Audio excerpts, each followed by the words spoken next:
famous picture where he was being heckled, and he offered his opinion of that. And that picture of him flipping the bird was, I figured, a nice gift to send Dave Checketts, who was a good friend of mine, by the way. I love it. I never knew that. I love it. SiriusXM Fantasy Sports Radio is the place for expert advice, strategy, and information from the best fantasy sports analysis to win your league. Plus, hear pick-by-pick coverage of live drafts and interviews with top players, coaches, and team executives on SiriusXM 87. I'm Frank Track. We're looking at 20 minutes to face off, and this is Rogers Game Night on the Oilers Radio Network. At Fountain Tire, we're all about one thing, taking care of your vehicle. Oh, and your wallet. I guess that's two things. Save up to 20% off select tires until June 14th. Fountain Tire. We're on this road together, Canada. Businesses deserve the best protection against cyber threats. Alltech offers state-of-the-art IT and cybersecurity solutions to safeguard digital assets. The team of experts at Alltech are dedicated to providing the highest level of security, ensuring that data remains safe and operations are seamless. With Alltech, businesses can focus on growth while the rest is handled. From advanced threat detection to comprehensive data security, Alltech has it covered. Choose Alltech for reliable and effective cybersecurity. Visit alt-tech.ca now to learn more. At Fountain Tire, we're all about one thing, taking care of your vehicle. Oh, and your wallet. I guess that's two things. Save up to 20% off select tires until June 14th. Fountain Tire. We're on this road together, Canada. This is Rogers Game Night on the Oilers Radio Network. Yeah, it's a little bit different, especially now routine has become such a big part of our schedule right now throughout the playoffs. And now we do have some afternoon games, and throughout the regular season, I think we just try and mimic the schedule that we had during the regular season as much as possible. Time our meeting times and what we're showing and the messages that we have. It is important that we are ready to go at 1 o'clock, and usually, we've got the routine of having a morning skate, and most guys nap and having their meal a certain time and all that to kind of get ready for that 7 o'clock game. We don't have that opportunity to do that, and it's up to fortunately or hopefully that we are ready when that puck's dropped right from the start, because having a strong start will be very important tonight. Welcome back, everybody. Rogers Game Night. The Oilers Kids in Oil Country Playoffs 50-50 presented by Rogers is now live. Tonight's early bird prizes include a pair of tickets for the weekend at Commonwealth Stadium and a 2025 Ford Bronco Sport. The main jackpot, and this thing is hurtling upwards, is at $2.7 million. The playoff bonus jackpot's $4.25. At $2.7 million, that's just for a couple games here. It's going now. Get your tickets at EdmontonOilers.com/5050 for more chances to win. We go to Legacy Heating and Cooling. Who's hot and who's not? Legacy Heating and Cooling. Home and no payments and no interest for a year.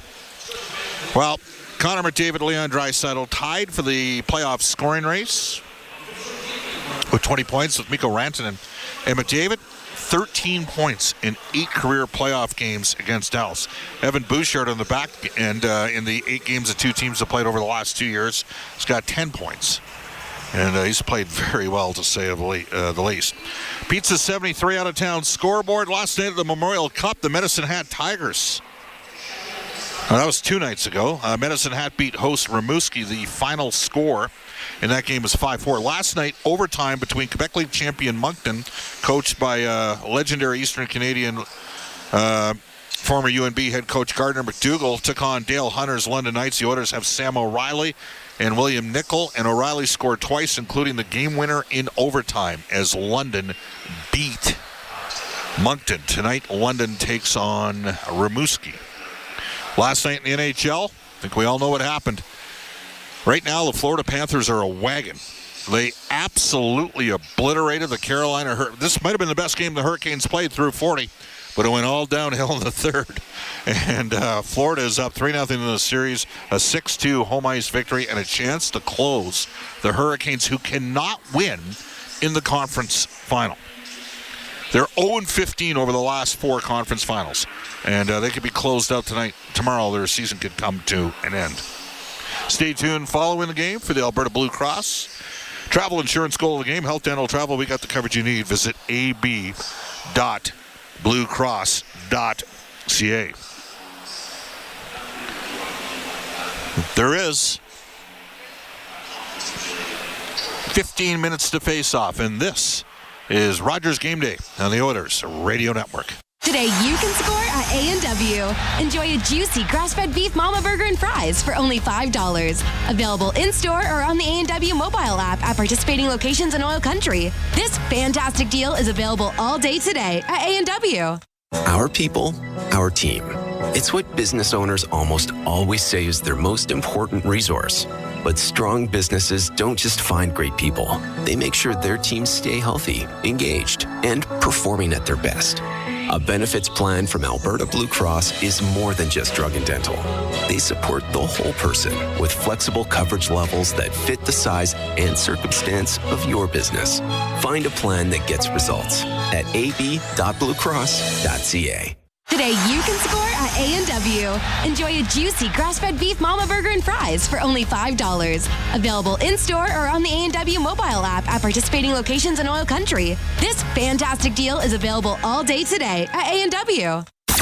You're listening to Rogers Game Night on the official voice of the Edmonton Oilers, 880 CHAD, and on the Oilers Radio Network.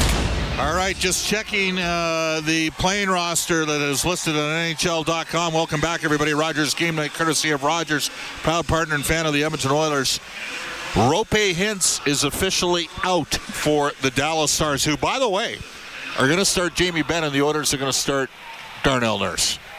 No, I don't see that. Well, Ben could and might and probably should. I'm not. If I'm Nurse, I don't take it. But in this series thus far, Bob, it's been no contest when it comes to physicality. And Darnell Nurse, it was a little dirty. It was dirty play. Knocked out a very, very good player from the Dallas Stars. Knocked him out of that game, knocked him out of the next game. We would expect, and we have seen in the past, and people have called in, that there should be a response if this was happened to an Oiler player.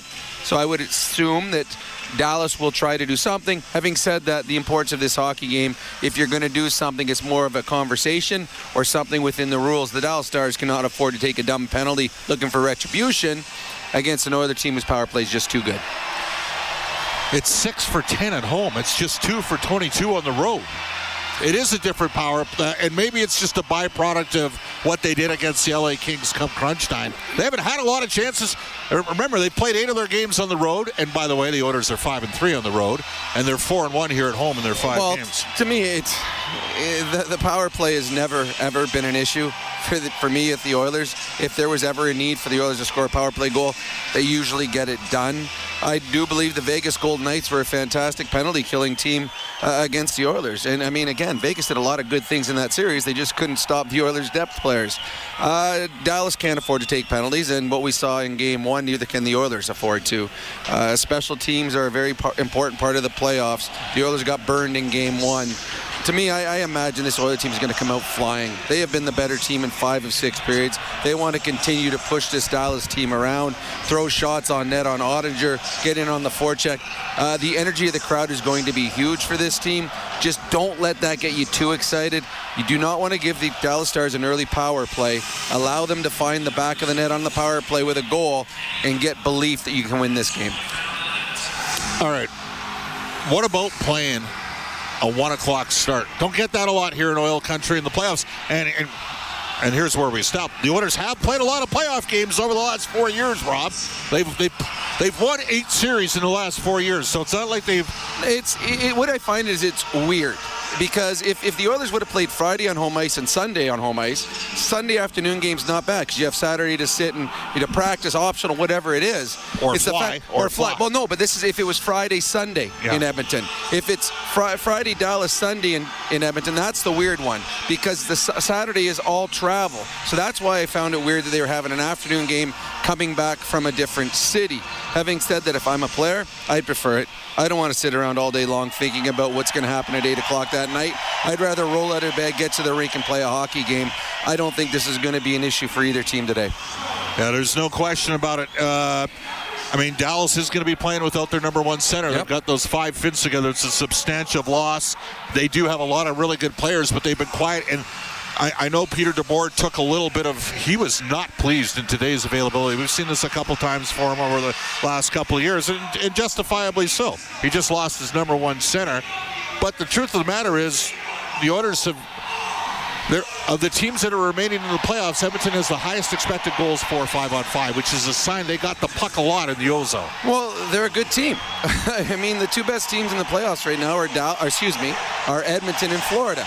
They were the 2 best teams in the playoffs last year. The Oilers had a little slow start to the season. If you were going to knock the Oilers out, the LA Kings had their opportunity. You didn't. You allowed a very good team gain more confidence, get more healthy, and start to roll. And right now, we've seen over the first 2 games of this series, an Oiler team that is clicking in everything.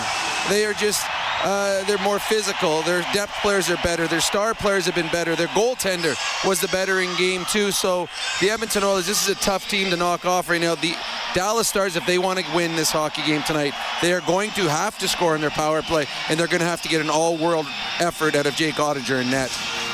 You know, Ottinger's running the great numbers, right? Yep. You look at the numbers, and they're really impressive. But, Rob, I'm going to fire one your way. Okay? So, overall, Jake Ottinger in his playoff career has a .916 save percentage and a plus 21 goals differential. Those are stellar numbers. In the conference final, 5-9. With an .890 save percentage. Well, you're playing a better team, yes. Right. And I don't know if the Dallas Stars, to me, the Dallas Stars don't match up as well against the Oilers as they do against other teams. I just think they are one really good defenseman short, and that's just my opinion only. The Oilers are good.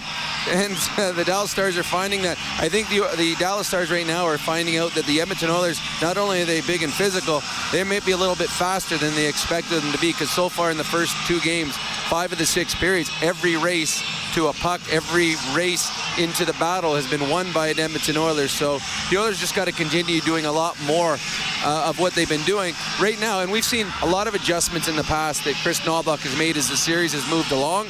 Well, this one right now is on Pete DeBoer's. They've got to make adjustments in the Dallas Stars dressing room, because what they have done in 5 of 6 periods of this series hasn't been good enough. Do you know what's underrated about Edmonton? Their defense. Yep.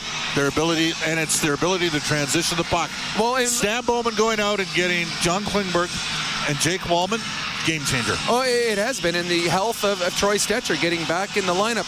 In this series, if you look at the number of odd man breaks that have happened in this series, it's all been in favor of the Edmonton Oilers, other than maybe 1 or 2 mistakes that they have made. The Oilers' defense has not been an issue. Going into the playoffs, goaltending and defense were the biggest 2 question marks for the Edmonton Oilers. The defense certainly have answered it.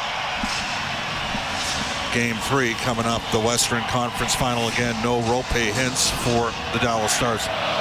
What about Stuart Skinner? 3 shutouts in his last 4 Well, it's funny. It's people keep for the. I'm still not trusting Stuart. I don't know about Skinner. He's got 3 shutouts in 4 hockey games. He has been lights out. Game 3 wasn't his best, or excuse me, Game 1 wasn't his best, but it wasn't the Oilers' best as well in that 3rd period. Stuart Skinner took them within 1 goal of Stanley Cup winning overtime opportunity last year. He's played well as of late. He has given them quality starts. It is, though, a freaky stat, though, Bob. I don't know what the number is. It's like 823 to 999. He has not had a game with a save Feast percentage. Or famine, baby. Feast or famine. That's right. Well, let's hope that we get a little bit of feast today, because right now the Edmonton Oilers offense is clicking. If Stuart Skinner can give them a quality start, it's going to be very, very tough for the Dallas Stars. 15 seconds left. Give me the Ford keys to the game, brought to you by Ford. Built Ford proud, the official partner of the Edmonton Oilers. Stay out of the penalty box is number 1. Get the lead. I think the Dallas Stars, if they start running uphill, is going to be a tough match for them tonight. All right, that is Rob Brown. More with Rob Brown and Brendan Escott during our end of the roll. First and second intermission, of course, tonight. Jack Michaels has the call, as we are going to take it down to ringside. The Edmonton Oilers are about 15 seconds away from hitting the ice, and this place is going to go crazy. Hey, Paul Brandt here. You know, Alberta's a special place. From the Rockies to the Plains, it's a land of hard work and big dreams. If you're going to tackle it all, you need a truck that can keep up. That's why I can't say enough about my Ford F-150. It's more than a truck. It's a partner.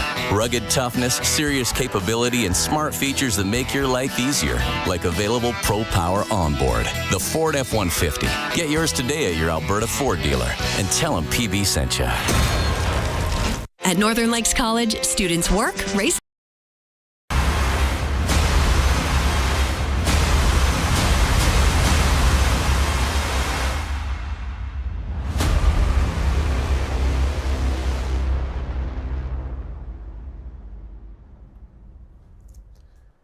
Hey, hockey fans, thanks for hanging out with us this afternoon for the early Sunday afternoon matinee playoff hockey game.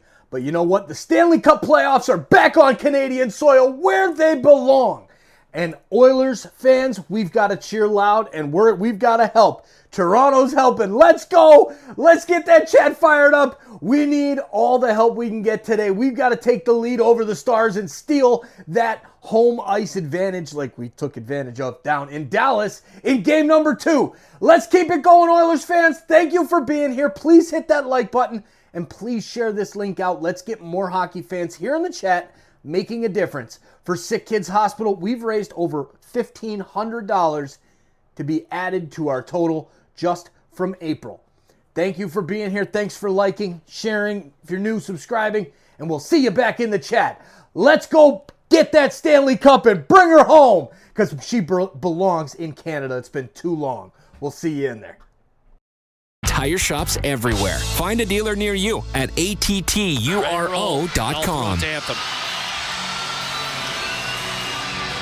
We welcome you back live inside the simmering cauldron that is Rogers Place for Game 3 of the Western Conference Final.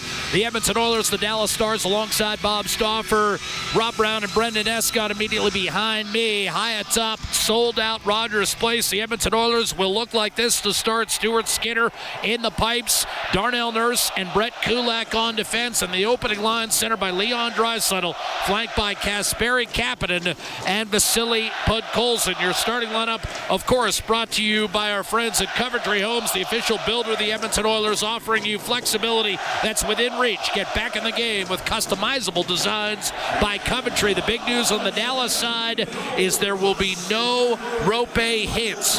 He was shaken up on the shot delivered by Darnell Nurse. He will not dress for Game 3. Oscar Beck takes his place for Dallas. Otherwise, same starting lineup for the Stars, who will have Jake Ottinger in net. Robert Clark with our anthems. Oh, say, can you see by the dawn's early light what so proudly we held at the twilight's last gleaming, whose broad stripes and bright stars through the perilous fight o'er the ramparts we watched were so gallantly streaming, and the rocket's red glare, the bombs bursting in air, gave proof through the night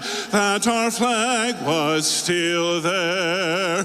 Oh, say, does that star-spangled banner yet wave o'er the land of the free and of the home of the brave?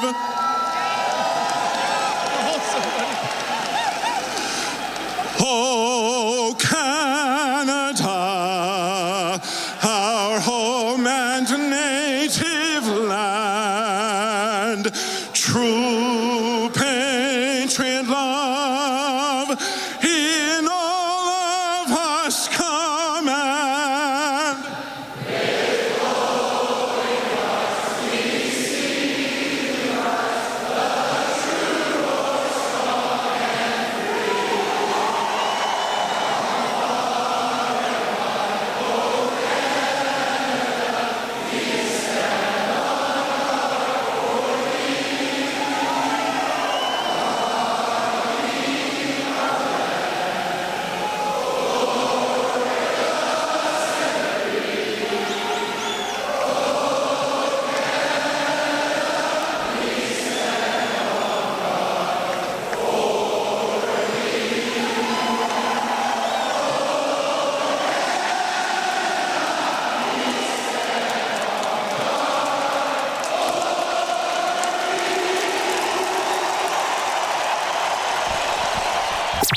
Now, tonight's exclusive NHL broadcast.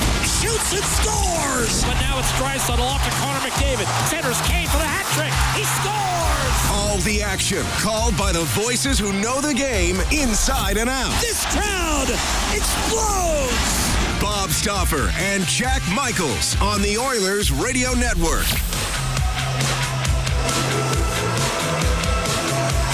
Well, for the first time since 1997, the Edmonton Oilers are about to play a Stanley Cup playoff game before 4 o'clock in the afternoon. Yes, a Sunday matinee brings us to Game 3 of the Western Conference Final. Alongside Bob Stauffer, this is Jack Michaels, and we've got the Oilers and the Stars for you. Jamie Benn will start on a line with Wyatt Johnston and Evgeny Dadonov, 3 guys that Dallas would dearly love to get going here in Game 3 of the West Final. Lindell and Heiskanen and Ottinger in net. No Rope Hintz for Dallas.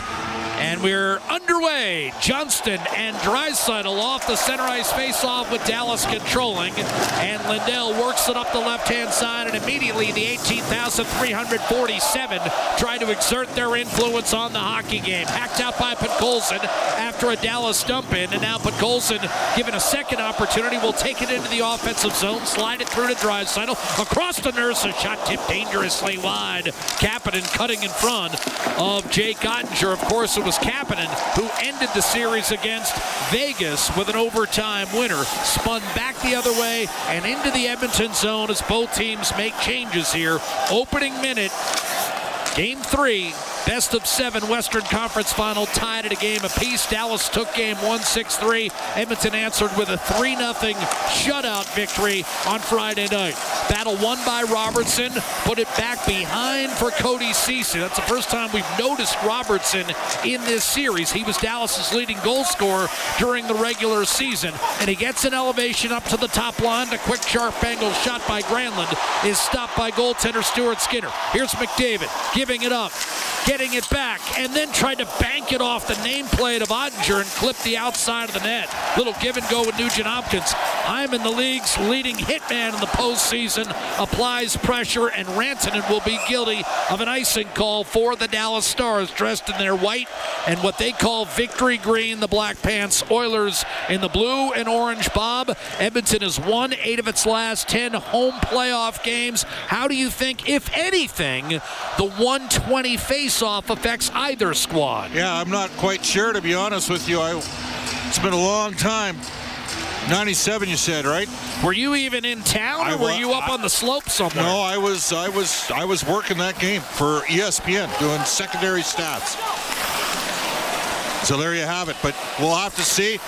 Oilers look like they're skating early, and Dallas got some new line combinations, Jack. And again, that top line featuring Jason Robertson getting the elevation with Rope Hintz injured. Dallas with a puck off an Edmonton dump in. It's Alex Petrovic, who grew up here in Edmonton, ahead to Liam Bichel. His shot from the left wing, easily swept into the corner by Stuart Skinner. First shot on net for Dallas, a redirection of an Oscar Beck shot from up top, and a good save made by goaltender Stuart Skinner. Dallas winds it around. Bichel, chance, and that was bumped back to center. And with 2 1/4 gone by, the Stars have to go D-to-D in their own end. Bichel to Petrovic. Cleared by Klingberg into the Dallas zone. Recovered by Petrovic and played up the right-hand plexi. And eventually retrieved by Klingberg. Long toss ahead for Corey Perry. And from center ice, he'll bank one in. That's handled by Ottinger.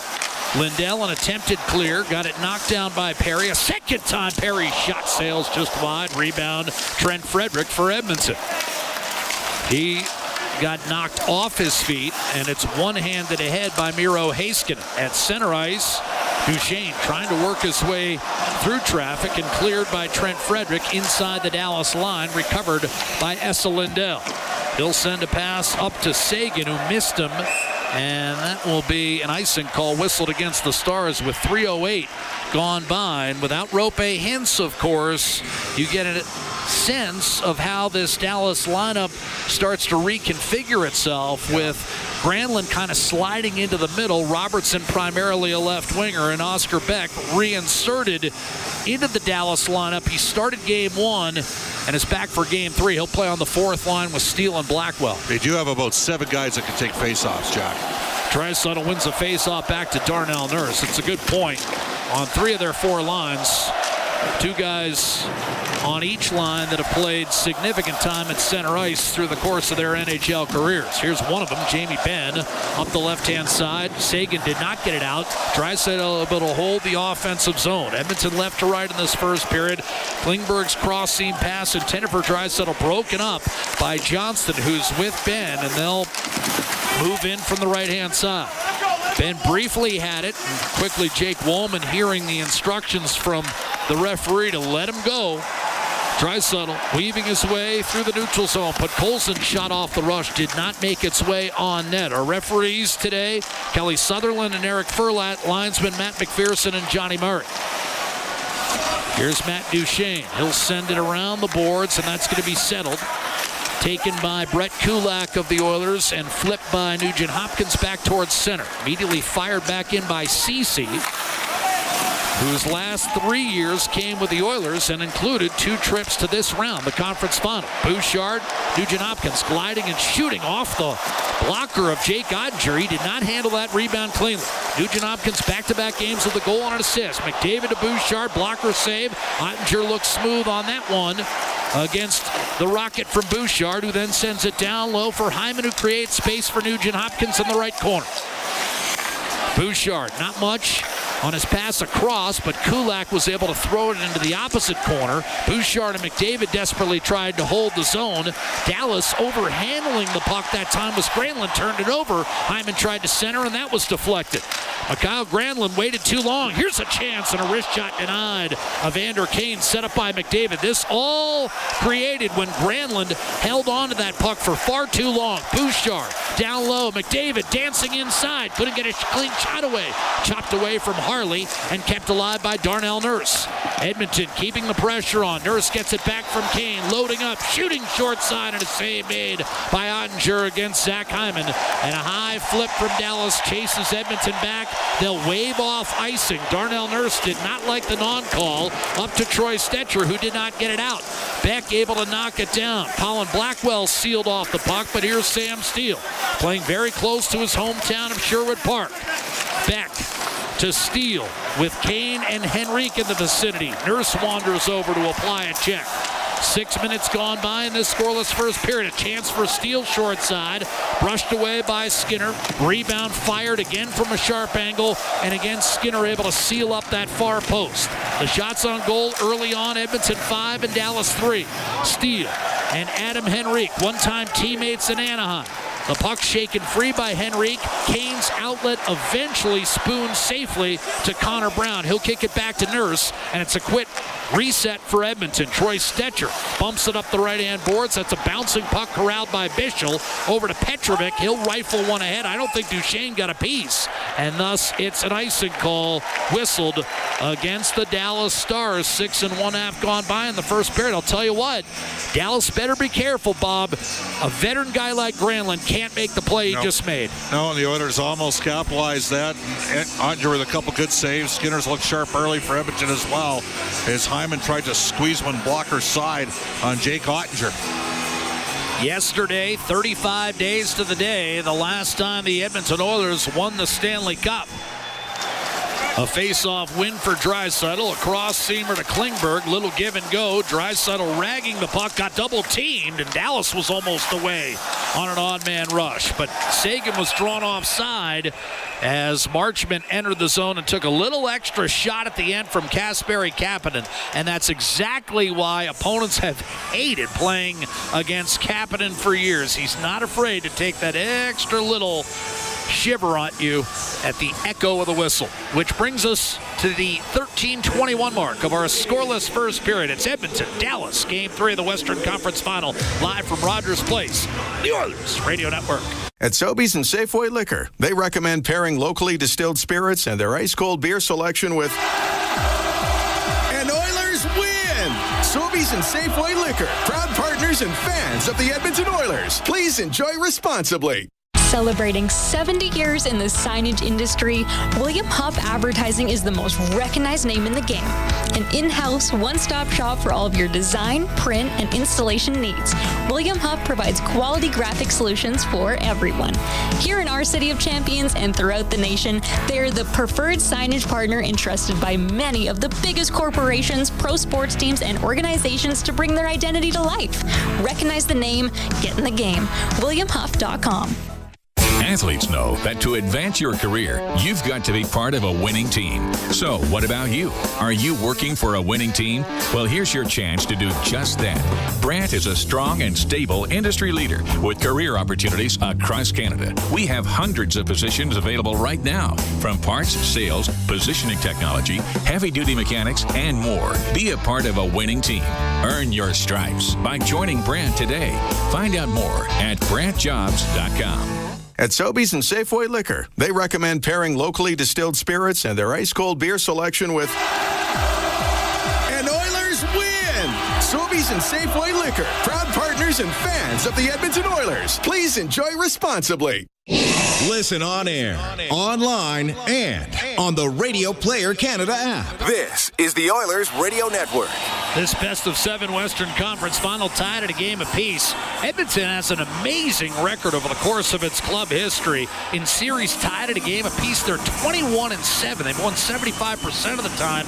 Dallas has won 5 of its last 6 playoff series that have been tied at game apiece. The exception, of course, last year's West Final. Bob, how do the Stars look to you 5-on-5 without hits? They look sharp. In fact, I think they've got more push and they're moving their feet more than either of the first 2 periods that we saw in the first 2 games back in Dallas, Jack. Dallas and Edmonton, neutral zone faceoff, no score, 13:21 to play in the first period. Draisaitl wins the opening faceoff. Right now, you've got Woolman sneaking a pass through to Kapanen. Hits the trailer. It's Draisaitl. Handles a bobbing puck with ease. Cuts behind the net with a backhand wraparound and just missed. Stepping up is Klingberg. He'll shoot wide. Came off the corner board. Sagan did not get it out. Held in by Jake Woolman. You talk to the Oilers. They say the ice in Dallas was better with no Dallas Mavericks involved in the NBA playoffs as they were last year. The ice, of course, at Edmonton considered top 5 annually. And Podkolzin, off a Dallas dump-in, is able to angle one off the boards and back inside the Stars' blue line. Esa Lindell up the gut.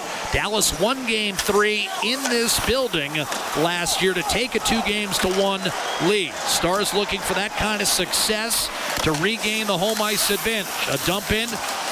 It's Trent Frederick. Edmonton took that home ice advantage away with a 3-0 shutout win on Friday behind Stuart Skinner's 25-6. Lead pass broken up, intended for Dodonov, but a good read by Matthias Janmark, and now Stetcher from his own end will locate an opening for Frederick. Cross ice, Janmark. The return offering broken up, and Dallas now with possession of the puck. Jamie Benn, the veteran captain for the Stars. One of several historically good scores that have done very little in this playoffs for Dallas. Mason Marchment is on that list. So is Matt Duchene. So is Jason Robertson.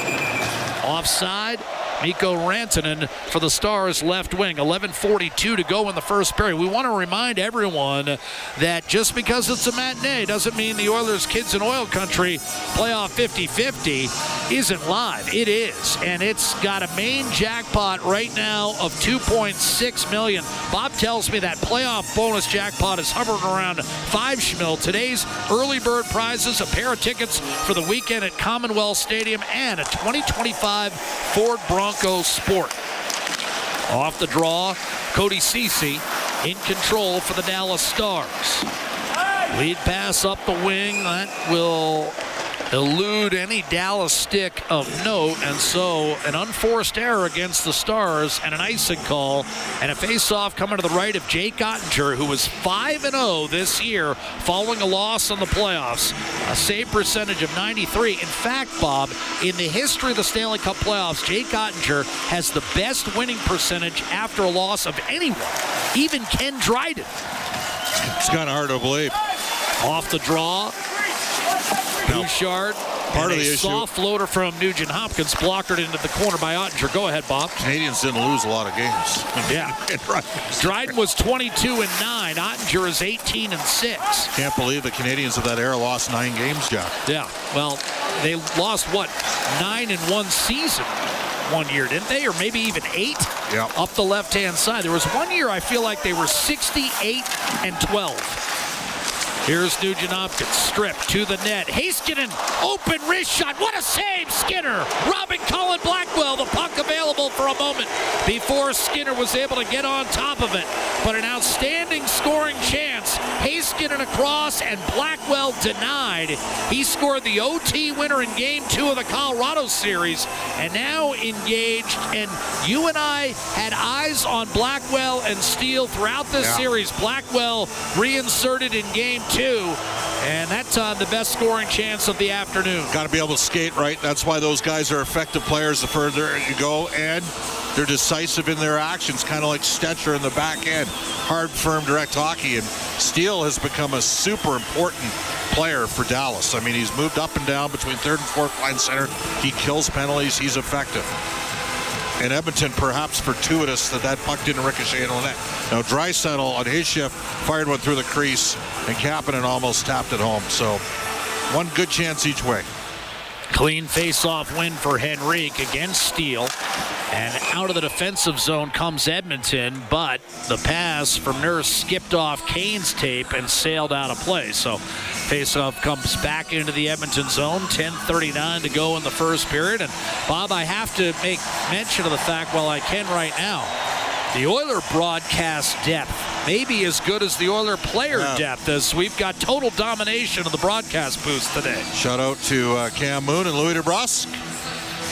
Working on our colleagues Sports USA radio network, available in the United States. So awesome to see those guys get the opportunity. Oscar Beck will shovel it in, and Troy Stetcher with a clear back to center. Wristed down deep by Miro Heiskanen. And that'll be played by Stetcher around to Nurse up the left-hand side for Evander Kane. Edmonton, for the time being, a little bottled up here, and a pass from Nurse eludes Stetcher, and now it's the Stars go to work in the offensive zone. Sagan, though, however, cut off, and good work up the right-hand side. Getting it out that time with Stetcher, his second opportunity. Thomas Harley for the Stars. He broke in to the Stanley Cup playoffs. It was really his first NHL game of any consequence. Harley right here in the bubble in 2020. Kapanen was stripped. The puck rolls free, and Ottinger forced a fall on it, with Kapanen bearing down on him. 9:48 to go in the first period, and there's no score in the hockey game. We'll take a break. We've played a little more than 10 minutes. Edmonton has outshot Dallas 7-5, but no blood drawn. The Oilers, the Stars, the Western Conference Final, live with Ford Dealers NHL Hockey. The Oilers Radio Network. Looking for custom flags, banners, or canopy tents? Aurora Flags and Banners has a dedicated team to provide you with custom solutions and quality products. Aurora Flags has proudly serviced Canadian businesses and organizations for more than 30 years. Get a quote today at auroraflags.com. Over the last decade, the world of work has changed dramatically. It's a change that can cause a disconnect between a company and its employees. But a partnership with Aon can help by making decisions that create a more flexible, engaged, and resilient workforce. Aon's experience and expertise, global understanding, and advanced analytics ensure that every client is better informed and better advised so that they can make better decisions. Whatever the next decade brings, Aon is in the business of better decisions. End of the Row Flooring Centers is not only Canadian owned and operated, but we've been your go-to flooring center since 1986. The reason is simple. We make your flooring project easier. Rather than a tiny sample, upload a photo of your room at endoftheroll.com and instantly see what your dream flooring looks like in your house. Thousands of styles just clicks away. End of the Roll Flooring Centers. We've been flooring Canadians for 4 decades. Visit endoftheroll.com. 12870 St. Albert Trail and now open at 580 Parsons Road Southwest. Looking for custom flags, banners, or canopy tents? Aurora Flags and Banners has a dedicated team to provide you with custom solutions and quality products. Aurora Flags has proudly serviced Canadian businesses and organizations for more than 30 years. Get a quote today at auroraflags.com. All games, all seasons. You're listening to the Oilers Radio Network. The Edmonton Oilers and the Dallas Stars locked in a scoreless tie midway through first period of Game 3. Best of 7 series. A game apiece. The Eastern Conference Final. Florida, another blowout win over Carolina last night. The Panthers 1 game away from their 3rd consecutive trip to the Stanley Cup Final, and that would be 6 years in a row the Sunshine State has produced the Eastern Conference finalist. Off the draw, a wrist shot by Kapanen, won by Draisaitl, and handled by Jake Ottinger. But Kapanen, nevertheless, a good look. I have to say, Bob, 4th now appearance for Kasperi Kapanen. He has been a factor. And I have to say, if Florida and Carolina was a boxing fight, the ref would have stopped it. That has been a bloodletting. Yeah, it has not really been close to this point. I don't know how else to put it graciously. I mean, Carolina's always around it, but they just have not had any luck in the conference final round under Rod Brindamore. They are 0-11. Down the right-hand side, off the draw.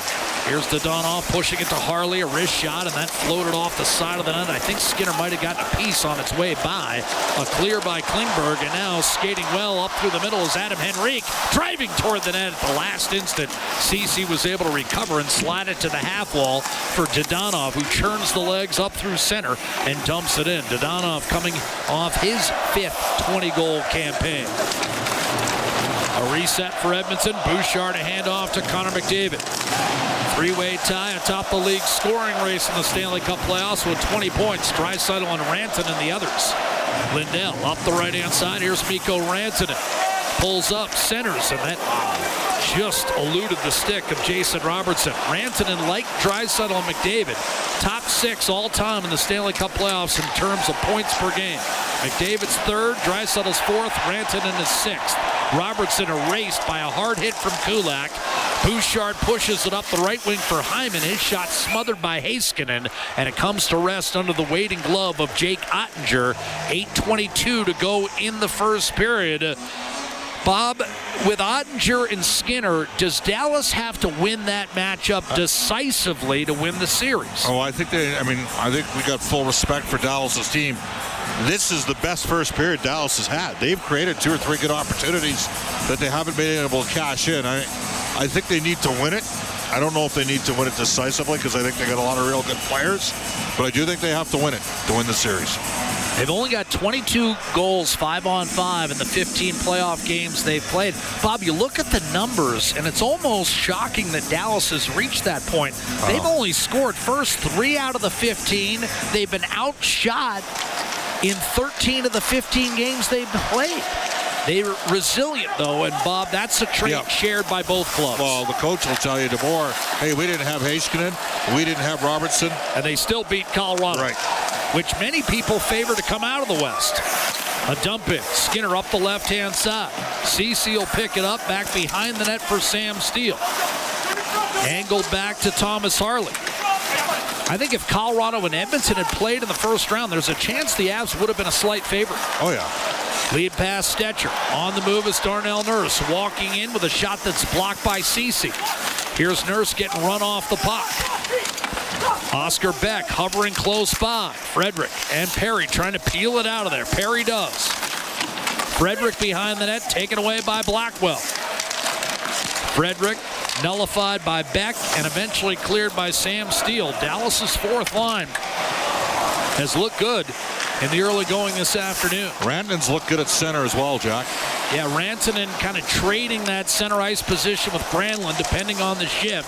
As you mentioned, Bob, they're versatile up front. They've got guys who can play different positions, and that helps you withstand the guys that have been lost for the Stars at various points in this postseason.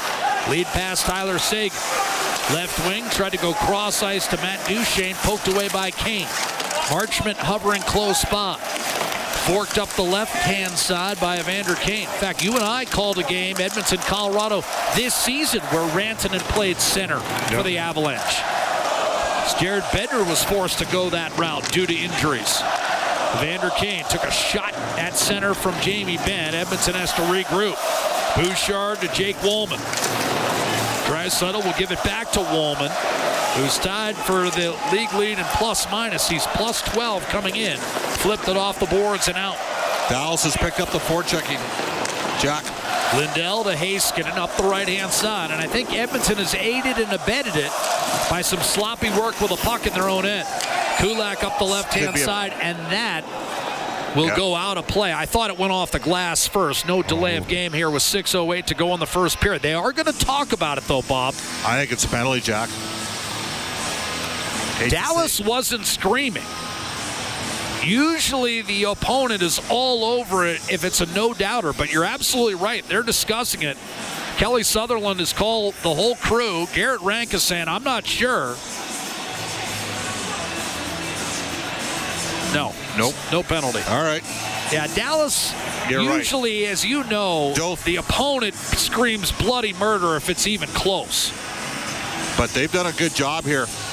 And they've been more aggressive on the floor. I know the shots are 9-5 Edmonton, but Dallas has had 3 tap-in or deflection opportunities in tight that haven't ended up in the net.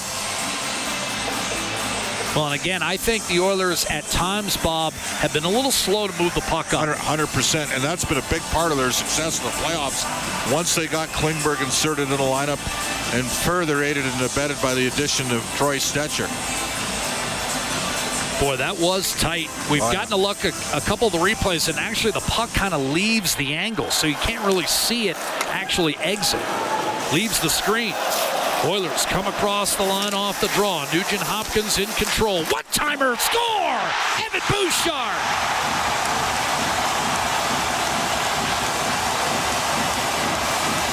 Quick strike off the rush. Bouchard, 6th of the postseason. 1-0 Edmonton in Game 3. Oilers had a net front there. The puck was played just outside the blue line. And Edmonton won a puck battle. And then Nugent Hopkins dropped it off. The trailer was Bouchard, and he shot through a screen from Connor McDavid. And it's 1-0 Edmonton. Nugent Hopkins dishing up. And I think some additional credit. It's not just McDavid on the screen. Hyman got in there as well, Bob. And Ottinger couldn't pick it up. Shoveled in by Rantanen off the center ice draw.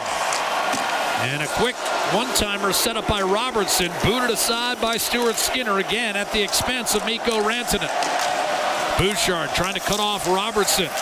Working his way in against Brett Kulak up the right-hand side. Shoveled and settled by Thomas Harley. Now Granlund with 2 guys on him. Forced up ice by Connor McDavid. He's free. 3-on-1. Connor McDavid, right circle, dishes, gets it back and scores. 2-0 Edmonton.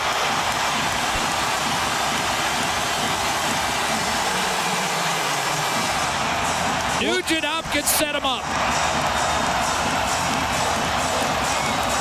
Well, Ryan Nugent-Hopkins with a pair of assists here, Jack.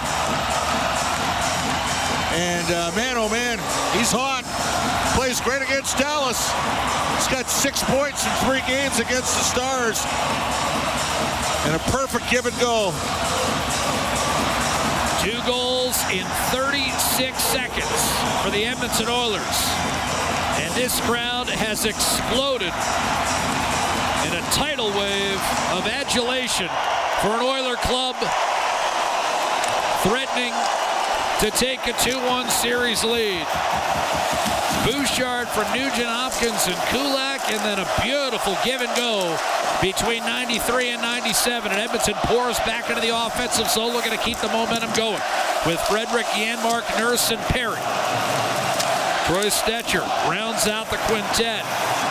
Shattering check supplied by Frederick and Perry. Sam Steele looking to get it out. Can't do it against Janmark's second effort to Colin Blackwell. 3-on-2, Dallas right to left. Blackwell centers. Heiskanen in a shot, and that was blocked. Rebound loose, and the Oilers come up with it. It's Matthias Janmark who fell down as he hit center ice and still was able to shoot it in. Liam Bichel up to Mason Marchment. Nifty play by Duchesne, and Dallas again on the attack. A blast by Sagan, missed high glove. Rebound came off the boards to Marchment. Duchesne plows his way through a check inside to Marchment. Good save, Skinner. He'll freeze it. With 4 1/4 to go in the first period, the Edmonton Oilers have taken a 2-0 first period lead against the Dallas Stars. Nugent Hopkins with primary assists on both. Bouchard and McDavid the goals, 36 seconds apart. And it's Game 3 of the Western Conference Final that right now shows Edmonton 2 and Dallas no score. This is the Stanley Cup Playoffs, the Oilers Radio Network. Tired of skyrocketing energy bills? Switch to clean, affordable power with Horizon Solar. Whether you want to cut costs, go green, or increase your home's value, Horizon Solar has you covered with tailored solar energy solutions. With current government incentives, there's never been a better time to make the switch. Own your power, control your bills, live sustainably. For your free assessment, call Horizon Solar today or visit horizonsolar.com to get started. Horizon Solar, where going green makes sense.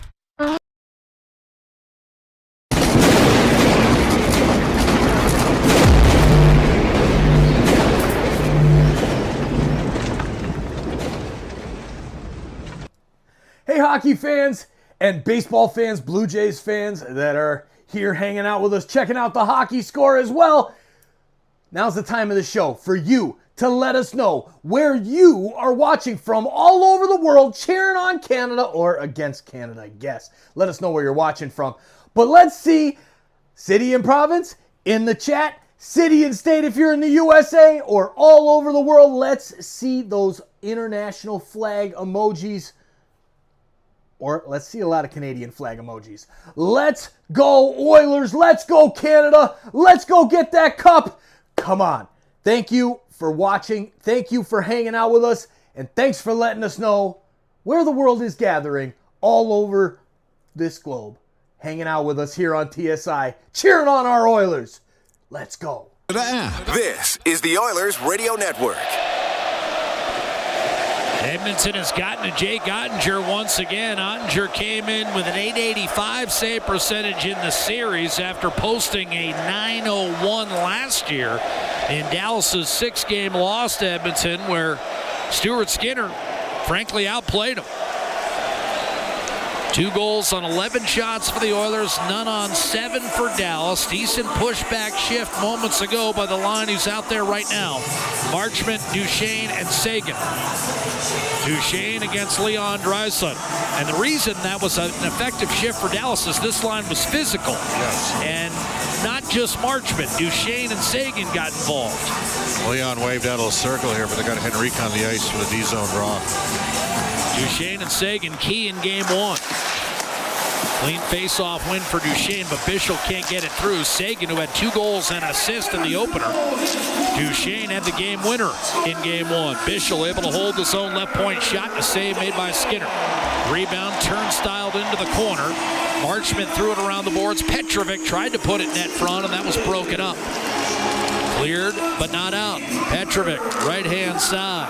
Connor Brown will get a second assist on the scoring play, where Nugent Hopkins and McDavid a little give and go to make it 2-0. 2 goals and a half minute have given Edmonton command of game 3, and Draisaitl just absolutely flattened a 6'7", 230-pound Bischel in a collision at center ice.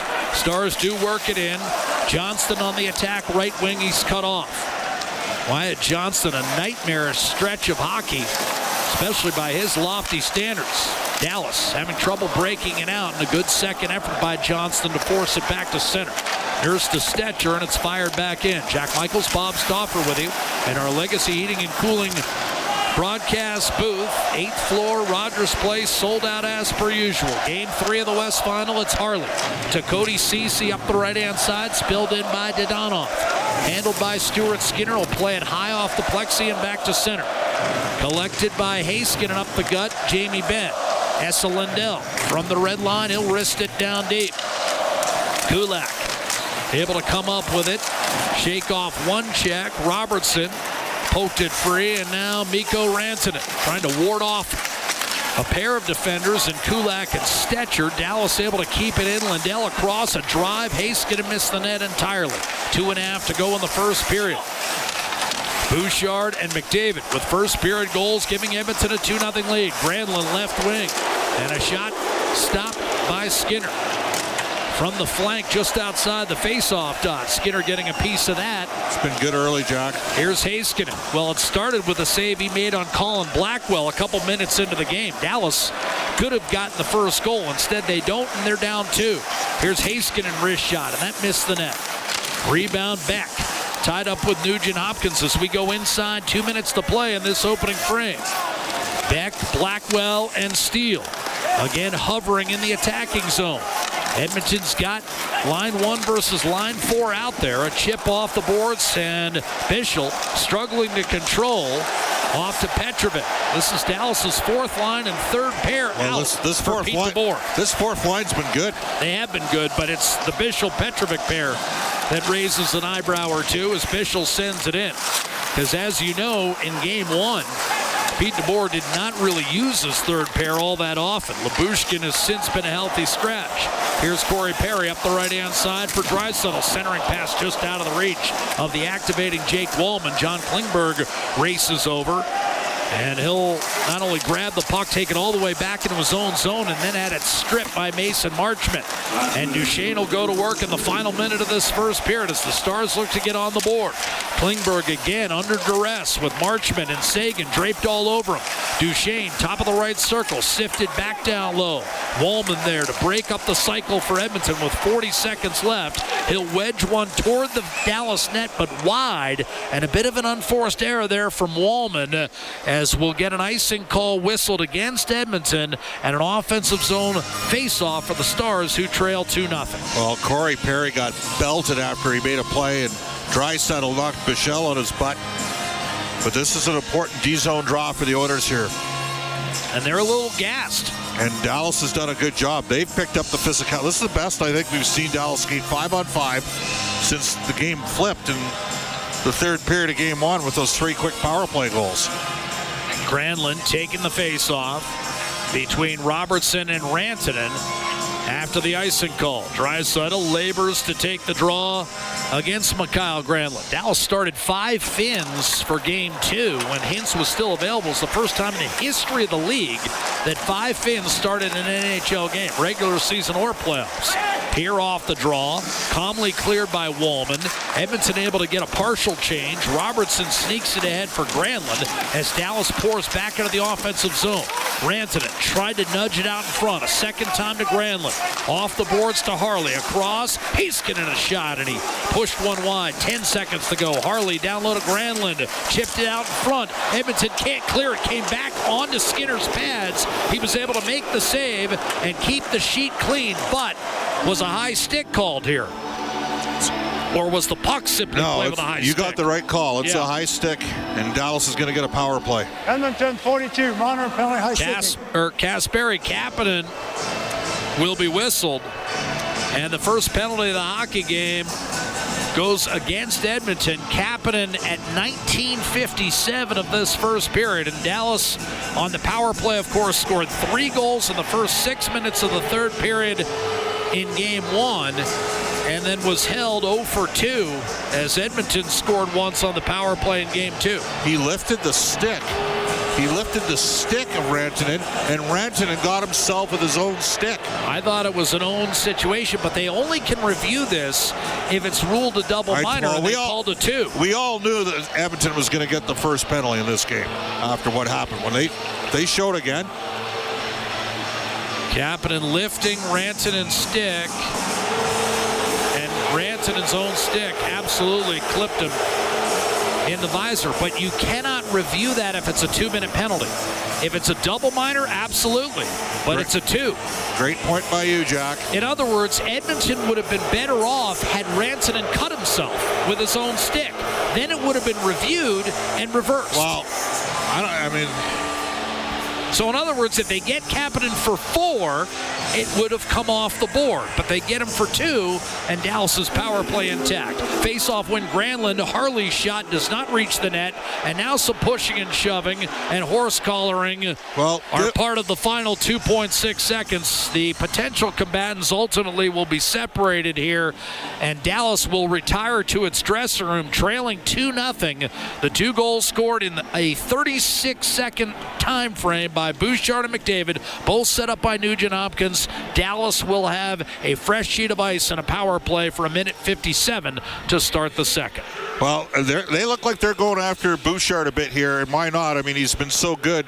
The numbers speak for themselves, and there's some, the Swedes and the Finns are having conversations out there. Janmark and Rantanen outside, and we know about Ekholm and Rantanen during the course of the Four Nations face-off. But great period for Edmonton. Ryan Nugent-Hopkins with a pair of assists. Obviously, the goals to Bouchard and McDavid. Let's go ringside with Brett Kulak. Brett, we've talked about it throughout this series. Another good opening 20 minutes. Let's go ringside. Obviously, Brett, a good first 20 for you guys. Can you just take me through how that period went in your point of view? Yeah, I'm glad we got out of the period with 2-goal lead there and made the most of our opportunities, which our forwards are always really good at. And we're battling hard, a 1 o'clock game. We haven't had one in a while, and just the schedule we've had, you can't expect it to be perfect all the time, but I think just for us, we expect to be a little better in the second. Now, it was a big win for you guys on Friday against the Stars in Dallas. You come back here with the split. What did it mean for your group to get that hot start heading into the second period at home? Yeah, it's really important. I think you got to take care of business on the road. I thought we did a good job in both games, minus the third period in game 1. Obviously, no one was happy with that, but sometimes those moments are good, and they sting you a little bit, and you can use it moving forward. Sure. Thanks a lot, Brett. Thank you, guys. Thank you, Aiden. Aiden Gannum, of course, the third member of our broadcast team, at least ringside, and then you've got Rob and Brendan up here on the 8th floor at Rogers Place, which has been home to a lot of postseason success for Edmonton over the last couple of years. And Bob, I know what you're saying in terms of Dallas 5-on-5, but I'm wondering, from your perspective, the Stars play their best 5-on-5 period, and they're down 2. Are they discouraged at all? Well, I don't know if they're discouraged, but a great point by you. And Brett Kulak said it all. We could play a lot better than we played in that first period. I mean, the Oilers capitalized off a couple rush opportunities and put the puck in the net. Again, Kelly Sutherland, to me it looked like Sutherland apologized to Kasperi Kapanen for that call. And that's why Kapanen was in shock, because they have eyes. This is a massive jumbotron. He probably took a peek, but you're not allowed to review. That said, there's gamesmanship that goes on with the we saw how voracious, vociferously Peter DeBoer complained about this, and he did lose Rope Hintz. That's his best player, and said that, it should have been a major, how they feel about Connor McDavid. You knew at some point there was going to be a call, and there you go. There's your call. Oilers up 2-0 in the game. Think of the icing at the end of the period, called on Waldman. You get a D-zone draw. Now you're under duress for the final 20 seconds. They got a power play. Dallas does, and it's a gift power play. It's a blown call. There's no other way to say it. Mikko Rantanen got himself with his own stick. So, bottom line, Edmonton needs a strong kill to start the second period. And speaking of penalty killing, Jack, it's been a tale of two stories. 10 of 12 at home. And it's been the best of times at home and the worst of times on the road, where they are not good. 13 of 26. So 50%. Big kill to start period number 2 for the Oilers. 83% at home, 50% on the road. And again, the goal scorers, Bouchard and McDavid, as Bob mentioned, both goals coming off the rush, both teed up by Ryan Nugent-Hopkins, and the goals coming in a 36-second span. Edmonton 2, Dallas no score. We played 20 minutes. When we come back, Brendan and Rob with their first period analysis. This is Game 3 of the Western Conference Final. The Oilers and the Stars tied at a game apiece, and Edmonton a 2-0 advantage through 20 minutes of Game 3. It's Ford Dealers NHL Hockey and the Stanley Cup Playoffs. The Oilers Radio Network. Do you have tickets to an upcoming event at Rogers Place that you can't attend? Donate your tickets to the Edmonton Oilers Community Foundation Seats for Kids program, presented by Eagle Builders. Seats for Kids provides unused game tickets for charities, allowing children and families to enjoy hockey at Rogers Place. And for many, a once-in-a-lifetime opportunity. To be a part of the Seats for Kids program presented by Eagle Builders, please email Edmonton@kidsupfront.com. That's Edmonton@kidsupfront.com. Over the last decade, the world of work has changed dramatically. It's a change that can cause a disconnect between a company and its employees. But a partnership with Aon can help by making decisions that create a more flexible, engaged, and resilient workforce. Aon's experience and expertise, global understanding, and advanced analytics ensure that every client is better informed and better advised so that they can make better decisions. Whatever the next decade brings, Aon is in the business of better decisions. At the intermission, brought to you by End of the Row Flooring Centers. Let's get flooring. Now Granlund, the two guys on him. Forced up ice by Connor McDavid. He's free. 3-on-1. Connor McDavid, right circle, dishes, gets it back and scores. 2-0 Edmonton. Nugent Hopkins set him up. 2-0 is where we sit after 20 minutes of play here at Rogers Place, and that is our highlight zone, brought to you by Century Casinos. All in, all games, all season. Century Casinos with 3 great locations in Edmonton, St. Albert, and next to the Edmonton International Airport. Welcome to the Winner's Zone. It is Brendan Escott here, Rob Brown alongside, and Rob, didn't look like an afternoon puck drop. As you surmised pregame that this would be any other game, it certainly appeared that the Oilers had some jump to start. Well, I thought both teams did. I thought, and Bob talked about the 5-on-5 play of the Dallas Stars, the aggressiveness from them. I mean, anybody that thought that it'd be a sleepy start of a semifinal game hasn't seen the National Hockey League playoffs before. To me, it's a weird start, but the players now don't have to wait all day long thinking about the game. They simply can get into it, and both teams did. The Edmonton Oilers got a huge break early in this game. Brett Kulak flipped the puck out. That should have been a penalty. The refs missed it. They huddled around. No ref had a definitive view of it, and they made no call. Dallas not happy, understandably. 30 seconds later, instead of being on a power play, the Dallas Stars are down 2-0. So you get breaks, and when you get a break, you take advantage of it. And the Edmonton Oilers certainly did. A missed call shortly after that. The Oilers scored 2 goals and set themselves up here with a pretty good first period. Considering that might have been Dallas's best 5-on-5 period of the series. Yeah, and Jack touched on it. Like, if you're Dallas and you've just played your best 5-on-5 period of the series and you're still down 2 goals, what are you saying in the room to try and, keep the things calm?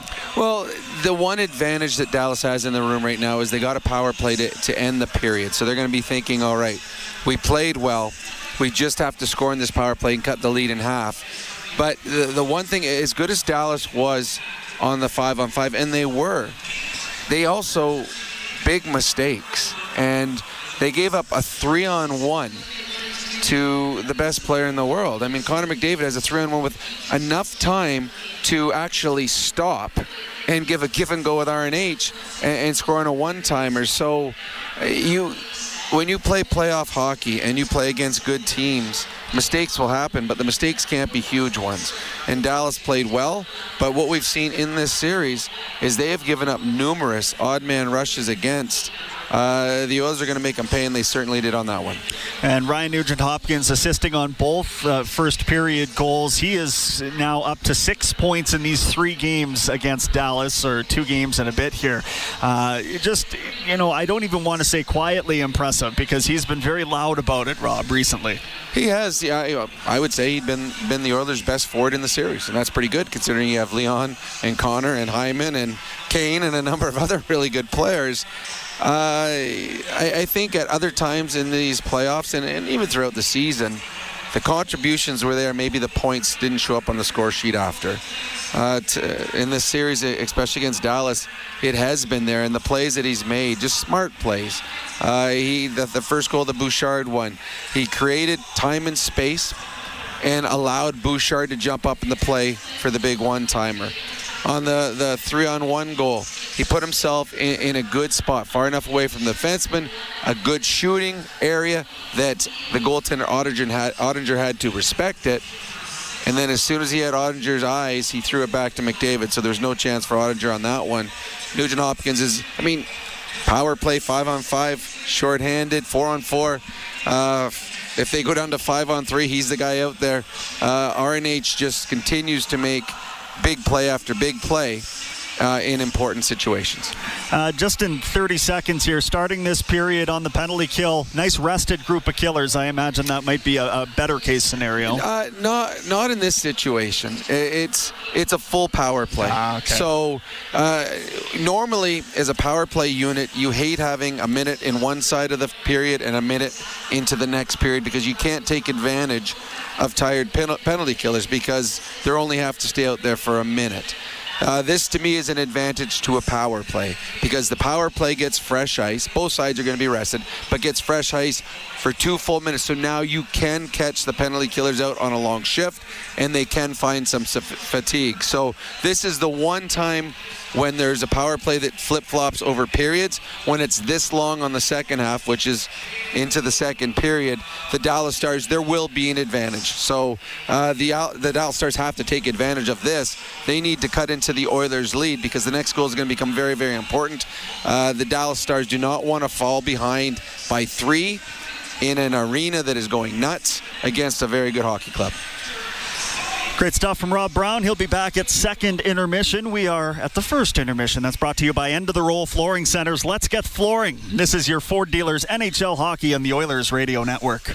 At Sobeys and Safeway Liquor, they recommend pairing locally distilled spirits and their ice-cold beer selection with... And Oilers win!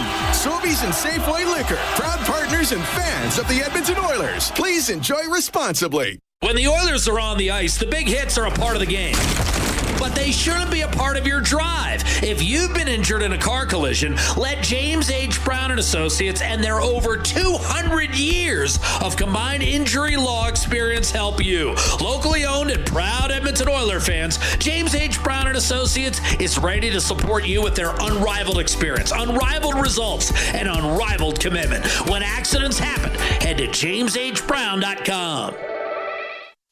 Pizza 73, the official pizza of your Edmonton Oilers. Loyal to the oil, in Edmonton we trust. Rising to the top like a pizza crust. Got the flavors to play, yeah. Cooking on ice. Hunger happens, gotta score a slice. Let's go Oilers, E-Town unite. Ice District to Jasper, downtown to White. Wearing orange and blue, game on the street.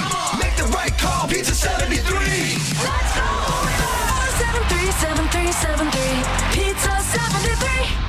At Sobeys and Safeway Liquor, they recommend pairing locally distilled spirits and their ice-cold beer selection with... And Oilers win! Sobeys and Safeway Liquor, proud partners and fans of the Edmonton Oilers. Please enjoy responsibly. This is Global News at the first intermission. I'm Zach Ferguson. Fire crews were busy this morning with a blaze at a home in Beaumont. Global News found numerous fire trucks and ambulances at Township Road 505 near Range Road 233 just east of Beaumont. We do not have details yet from officials, but online neighbors mentioned seeing fire in the garage before it moved to the home. Conservative leader Pierre Poilievre says he's told Prime Minister Mark Carney that his party will cooperate any way it can to bring an end to the trade dispute with the United States. He spoke ahead of his caucus meeting as preparation is underway to return to the House of Commons without him in the chamber. Poilievre also laid out the Conservatives' priorities in the House for the spring session set to begin on Monday. Canada Post is meeting with negotiators from its union today, marking the first meetings of the weekend. It comes amid warnings of mail delivery delays tied to a national ban on overtime for postal workers. A mediator will be on hand to work with the parties who have been deadlocked for months in efforts to secure a new collective bargaining agreement. I'm Zach Ferguson. Your next scheduled newscast will be at the second intermission on 880 CHED. Score big with the unmatched purity of Clearwater Vodka, the perfect companion for Oilers fans. Crafted with the pristine waters of Alberta, it's a sip of local excellence. Clearwater Vodka, where the spirit of the game meets true Alberta quality. Must be 18 plus. Please drink responsibly. RS Breakers and Controls, Canada's leader in new, used, tested, and obsolete circuit breakers, MCC buckets, bus plugs, and switches. They have everything you need to maintain your aging electrical infrastructure, ensuring it operates as good as new. Their 24/7 emergency response gets you back up and running quickly, saving valuable time and money. Minimal generators or modifications needed, and like-for-like replacements mean no special inspections. Don't replace, repair your legacy equipment with RS. Visit rsbreakers.com. Experience the exciting casino action at 3 Century Casino locations. Edmonton, St. Albert, and Century Mile. Dine at one of their amazing restaurants featuring daily specials. Take in the ultimate game day experience at the all-new Selly Sports Bar and Lounge. Check out the best in live entertainment at any amazing location. Plus, enjoy a great selection of casino gaming options and off-track betting. Feel the thrill of live horse racing at Century Mile Racetrack. Don't miss a second of the action at Century Casino.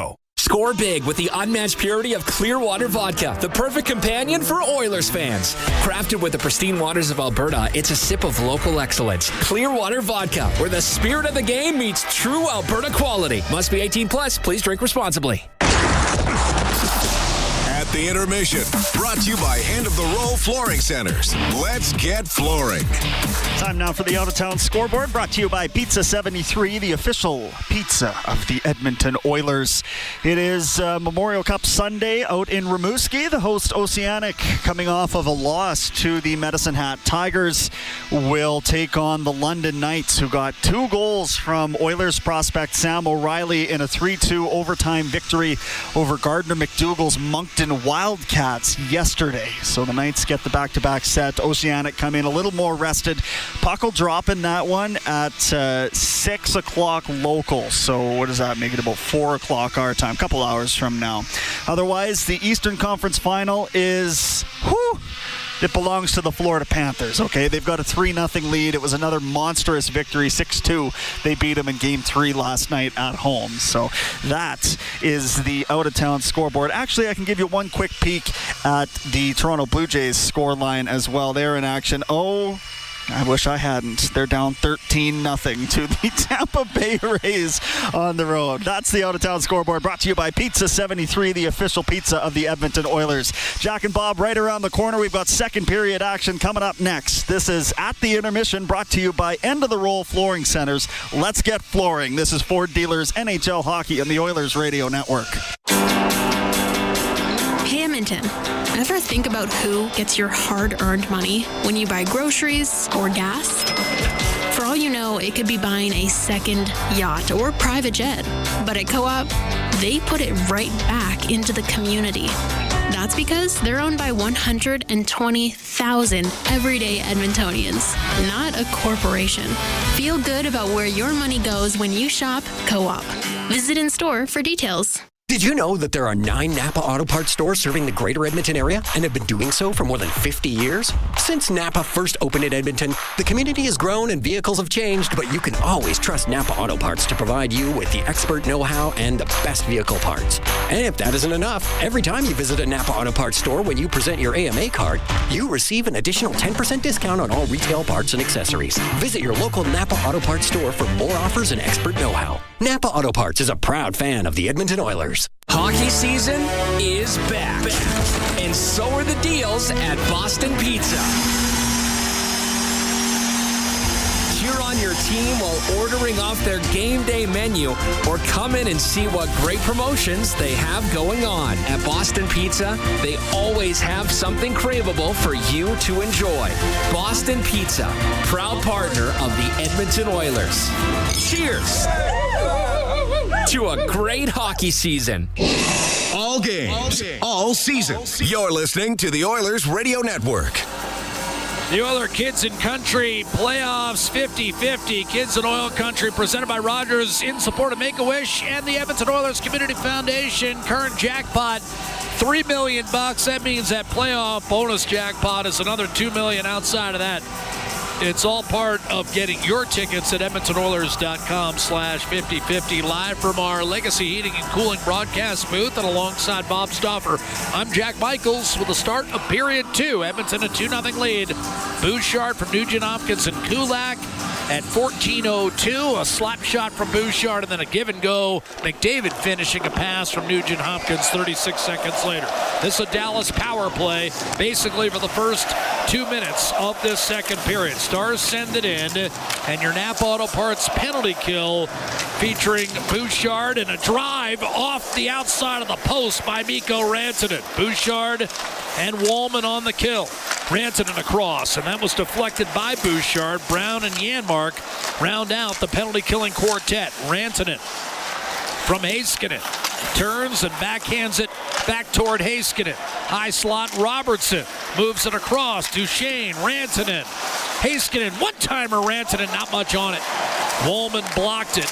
Thought the initial shot was available there, and instead it was a catch and not a one-timer. Heiskanen, little spin move, tripped up by Janmark. Dallas unhappy with an on-call. Rantanen, right circle, fires into the glove of Stuart Skinner.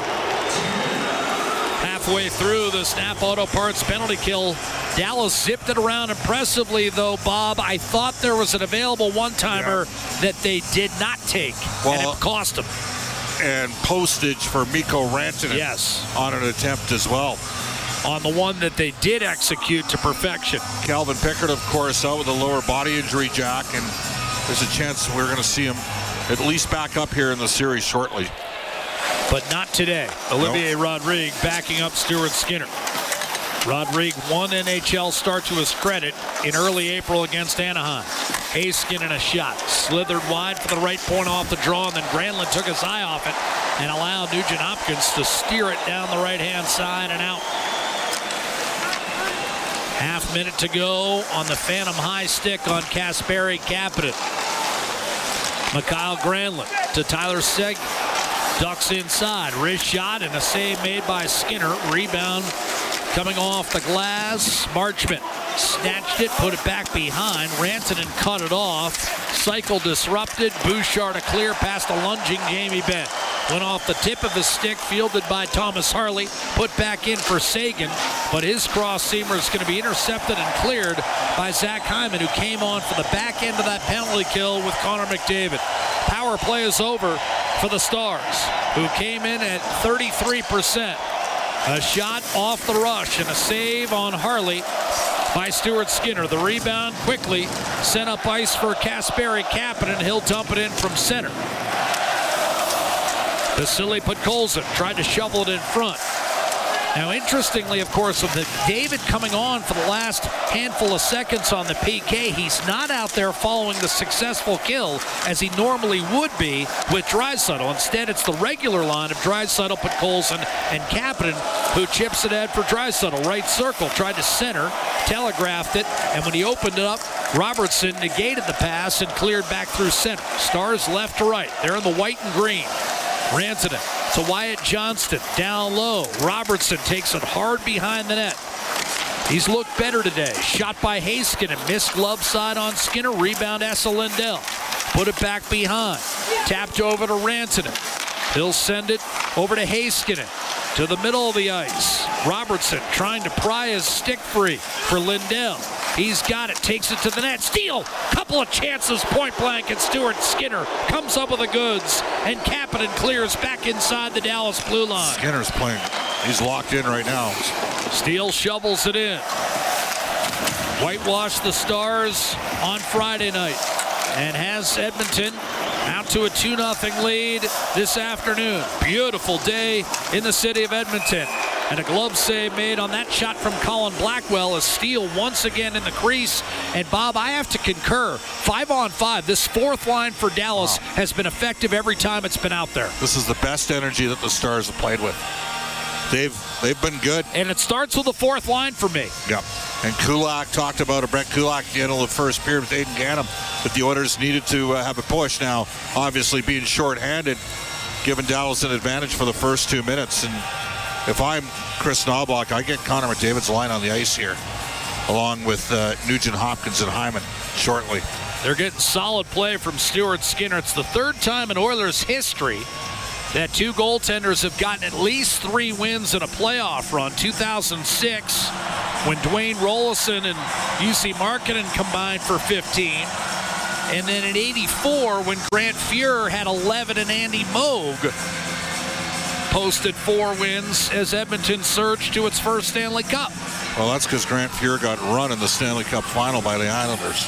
Face-off win for Dallas, and a quick snapshot taken by Bischel, blocked, and here comes Edmonton. Bischel has no stick. McDavid charging, centering, and a shot brushed aside by Ottinger against Ryan Nugent Hopkins, who got shaken up along the end boards. He appears okay.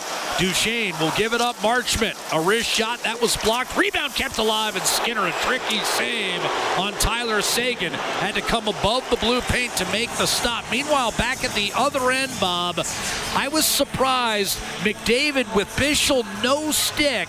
He elected to pass off there. Well, they got their fourth line. You talked about their third pairing. And the Oilers, McDavid dished it off, and Nugent Hopkins had a good chance. And then he got run hard into the boards by Bischel without the stick. That was actually a smart play when you look at the review. The other Dallas defenseman took a run at McDavid, and that's why I believe in that split second he elected to try to move it, and Ottinger got a piece of Nugent Hopkins' shot as Bischel rode him into the end boards. Nugent Hopkins did not appear the worse for wear. Off the draw, here's a shot by Harley through traffic, and Skinner able to locate it. And I think what we've seen today, Bob, and there's some pushing and shoving, but it's going to settle down. They're going after Bouchard. That's the guy they're going after, and why wouldn't they? I mean, he's leading the defense and scoring in the entire playoffs for all teams. I think Skinner's been more aggressive today. Yeah. Particularly more so than in game one. He's finding the puck better, Bob. Yeah, Evander Kane replacing Nugent Hopkins on this line right now. The Oilers got to get going here, though. Dallas has been taking it to Edmonton since the Oilers got the 2-0 goal. And we're going to drop the puck again. McDavid out there with Kane and Hyman. I mean, Bischel was lucky. That wasn't a penalty.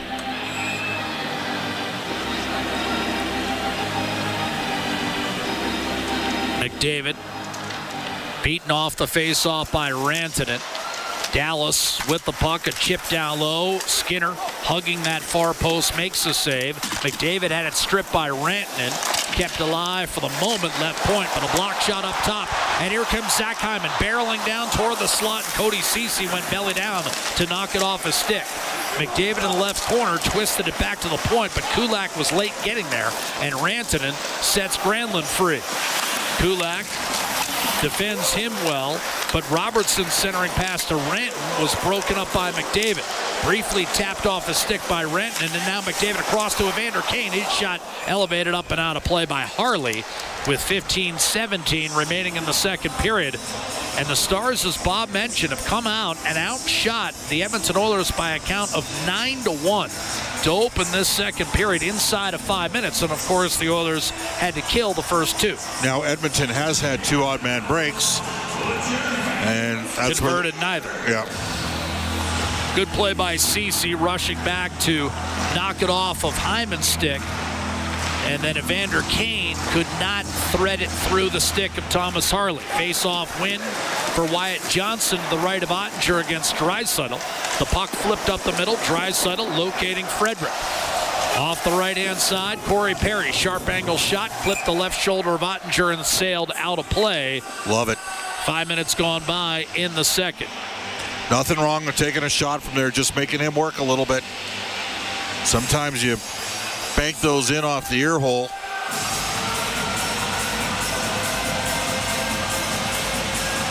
Jake Ottinger, 4 consecutive 30-win seasons. Broke onto the scene with a fabulous performance, albeit in defeat. 7-game overtime loss to the Calgary Flames in 2022. Otherwise, Edmonton would have played Dallas instead of reinvigorating the Battle of Alberta. Traumatic 5-game series ended by McDavid after a 17-point performance from Draisaitl. Here's Darnell Nurse off the draw, set up by Draisaitl. Could not get a wrist shot through. Stetcher across to Nurse. He'll try it again, and once again has it deflected. Esa Lindell. The outlet pass on target for Dadonov. Up to Jamie Benn. Trailer is Wyatt Johnston as Stetcher defends Dadonov. Johnston had it knifed off his stick by Draisaitl, who wants a change. Esa Lindell scampers back to collect for Dallas. Left to right come the Stars. Backhanded in by Blackwell. Stuart Skinner to handle the puck for Edmonton. Turns it over. Sam Steele. Quick shot. Hit the side of the net. Blackwell in the vicinity. Keeps it alive for Petrovic. Pete DeBoer comfortable going with fourth line and third pair together as a 5-man unit. Beck shoots wide from the left point, and that's broken up. Beck is able to keep it alive, left half boards for steal. Now Blackwell cuts to the middle and couldn't pull the trigger. Taken away by Matthias Janmark. He's on the puck for Edmonton. Janmark around Sam Steele. Gliding into the Dallas zone. Forced out wide. Sharp angle chance, and he just missed the net. Marchment able to punch it forward inside the Edmonton line. Klingberg launches it ahead. He had McDavid, who didn't get a piece of the puck. Ottinger steers it into the corner, and it's rifled up by Alex Petrovic.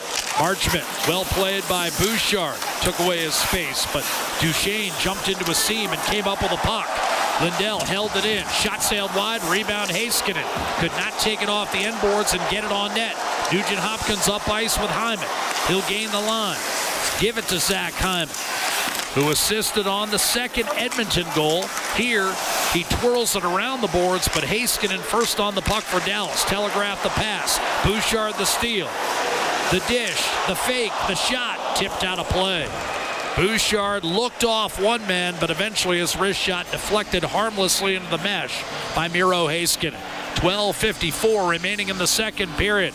Bouchard chirping the Dallas opposition as he heads for the bench, and we head to a break on a gorgeous 26-degree afternoon in downtown Edmonton. The Oilers 2, the Stars no score. This is Game 3 of the Western Conference Final. The Oilers Radio Network. When was the last time your electricity and natural gas provider made you feel like this?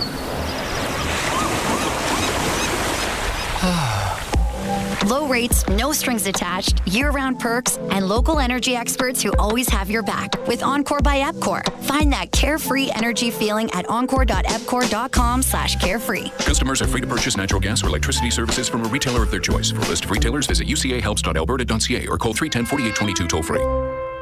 Blue-collar work deserves big dollar perks. Get a heavy wallet with Heavy Metal Equipment and Rentals. Heavy Metal Equipment and Rentals is hiring heavy equipment technicians, maintenance supervisors, PM servicemen, maintenance coordinators, and pretty much every other position that makes Alberta go. We help move the earth that makes Alberta grow. So why not work for a company that makes your bank account grow too?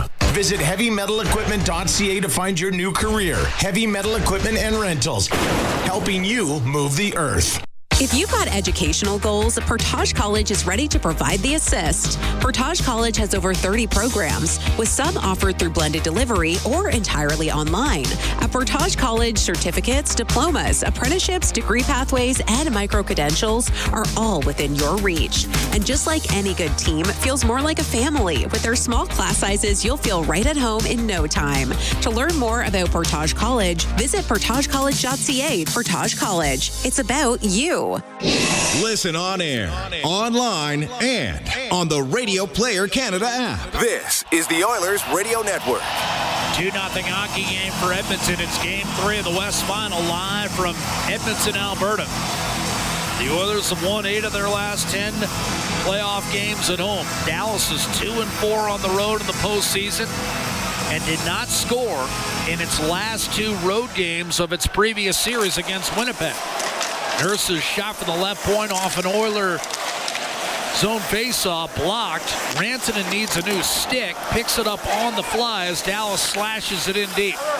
Evander Kane out there with Henrique and Connor Brown. Slugged up the right-hand side by Stetcher, but this is going to be icing against the Oilers with 12.5 to go in the second period. And Edmonton still leading 2-0 on first period goals coming 36 seconds apart, both off the rush. Bouchard on a slapper, and McDavid the back end of a beautiful give-and-go executed with line mate Ryan Nugent-Hopkins. And the Oilers have had 3 odd-man breaks here in this period and only 1 shot on goal. Dallas has really picked up the forecheck tempo. They've been good 5v5 here. Brandlin wins the face-off. The Oilers force it back. Of course, the last playoff game between these two in this building, Dallas outshot Edmonton 34-10 and still lost Bob. Backhander sent wide by Harley. Jason Robertson in the left circle. Robertson had that last gasp one-timer, Bob, with about 5 seconds to go in Game 6. Missed the net. The Oilers held on and won the series in 6 games to advance to play Florida. This is a bad matchup for Edmonton. Brandlin will send it back in. Darnell Nurse in the corner for the Oilers. Works it ahead for Evander Kane. Shoveled in by Connor Brown. Heiskanen back to collect. Moved it up the boards. As Brown finishes his check, it's Rantanen. The outlet pass on target. Wyatt Johnson with Klingberg back. Nudged it on net, and Skinner had it just long enough. Harley ended up tucking it into the net, and neither Klingberg nor Kane liked it. But Skinner did not have that puck cleanly, Bob, and Edmonton got a break there. They did. They got a quick call. And, Brown went in on the forecheck, but they were able to poke the puck past Kane, and that started a transition going the other way. They're talking to Vander right now. Kelly Sutherland. He's saying, keep that up. We're going to have to call a penalty here. 2-0 Edmonton. The shots on goal in this second period. Dallas has 10, Edmonton just 2. 19-13 for the hockey game. Oilers will play host to the Dallas Stars in Game 4 on Tuesday night. Bob and I will have it for you at 6 o'clock. Likely a 6:20 puck drop. And then the series will shift back to Dallas for Game 5 on Thursday. Florida will try to wrap up its series with Carolina tomorrow on home ice. Draisaitl lining up against Jamie Benn. Wow, they waved Leon out. They didn't even let him take the draw. Are you kidding me? He's at home here. But Colson stepped in, took the face-off. No problem, partner. Did a good job. On to Draisaitl. And from center ice, he'll shoot it in. Ottinger controlling and turning it over. But Colson wound it around. Klingberg tried to step up, but the puck slipped through him. And now you've got Wallman defending at the other end against Dadonov. Wyatt Johnston wrestles the puck free, fires, and a save made by Skinner. Rebound available. Top of the blue paint, digging and carving it out of there finally is Leon Draisaitl. Gave it right back. Jamie Benn to Lindell. Wrist shot, save Skinner. Got it with a right pad. And a clear by Draisaitl off the boards and out. I agree with you. This has been Stuart Skinner's best game in quite a while. Dallas is all over the... That's a hold. Marchment forces the puck free. Matt Duchesne. Klingberg was the man overrun by Marchment. Back to the point for Miro Heiskanen. Across the Cece, right wing blast, and that was blocked. In front, Podkolzin, and he's able to clear. It's a 2-on-1. McDavid with Kapanen. McDavid off to Kapanen, and that puck not controlled by Kasperi Kapanen. Nugent Hopkins back onto the ice. You got to make Heiskanen attempting to clear, and he does so back to center. Duchesne getting worked over by Hyman. Heiskanen back on top of the puck for the Stars. Fighting off from McDavid from behind. Backhanded in by Sagan. Bouchard in transition. The Oilers right to left. McDavid will snap it around the boards. Picked up by Nugent Hopkins and tossed back to Kulak. Wide open. Bouchard. McDavid shoots, and that was blocked. Harley did not leave his lane and lifted it off the glass and safely back to center. Halfway through the hockey game. 30 minutes complete. Edmonton 2, Dallas no score. Best of 7 Western Conference Final tied at a game apiece. Dallas won the opener 6-3, rallying with 5 third-period goals in the process. Edmonton took game 2, 3-0 by way of the shutout on Friday. Shoveled in by Oscar Beck as the fourth line. Comes across for Dallas. Bischel defending at center, but got beat. And now over the line, Podkolzin gives it up. Here's Perry, tripped up. He's drawn a penalty. Bischel hauled him down, and finally, that third pairing in conjunction with the fourth line cost Dallas. It's something I noted early on. I didn't love the matchup per se, and it comes back to haunt Dallas here. Not so much the fourth line. They've been very good, but you get your third pair out with the fourth line, sometimes it leads to exactly what we just saw, and that's Bischel on a reach infraction, hauling down Corey Perry. The two, of course, squared up with Bischel turtling against a man 19 years his senior back in game 1.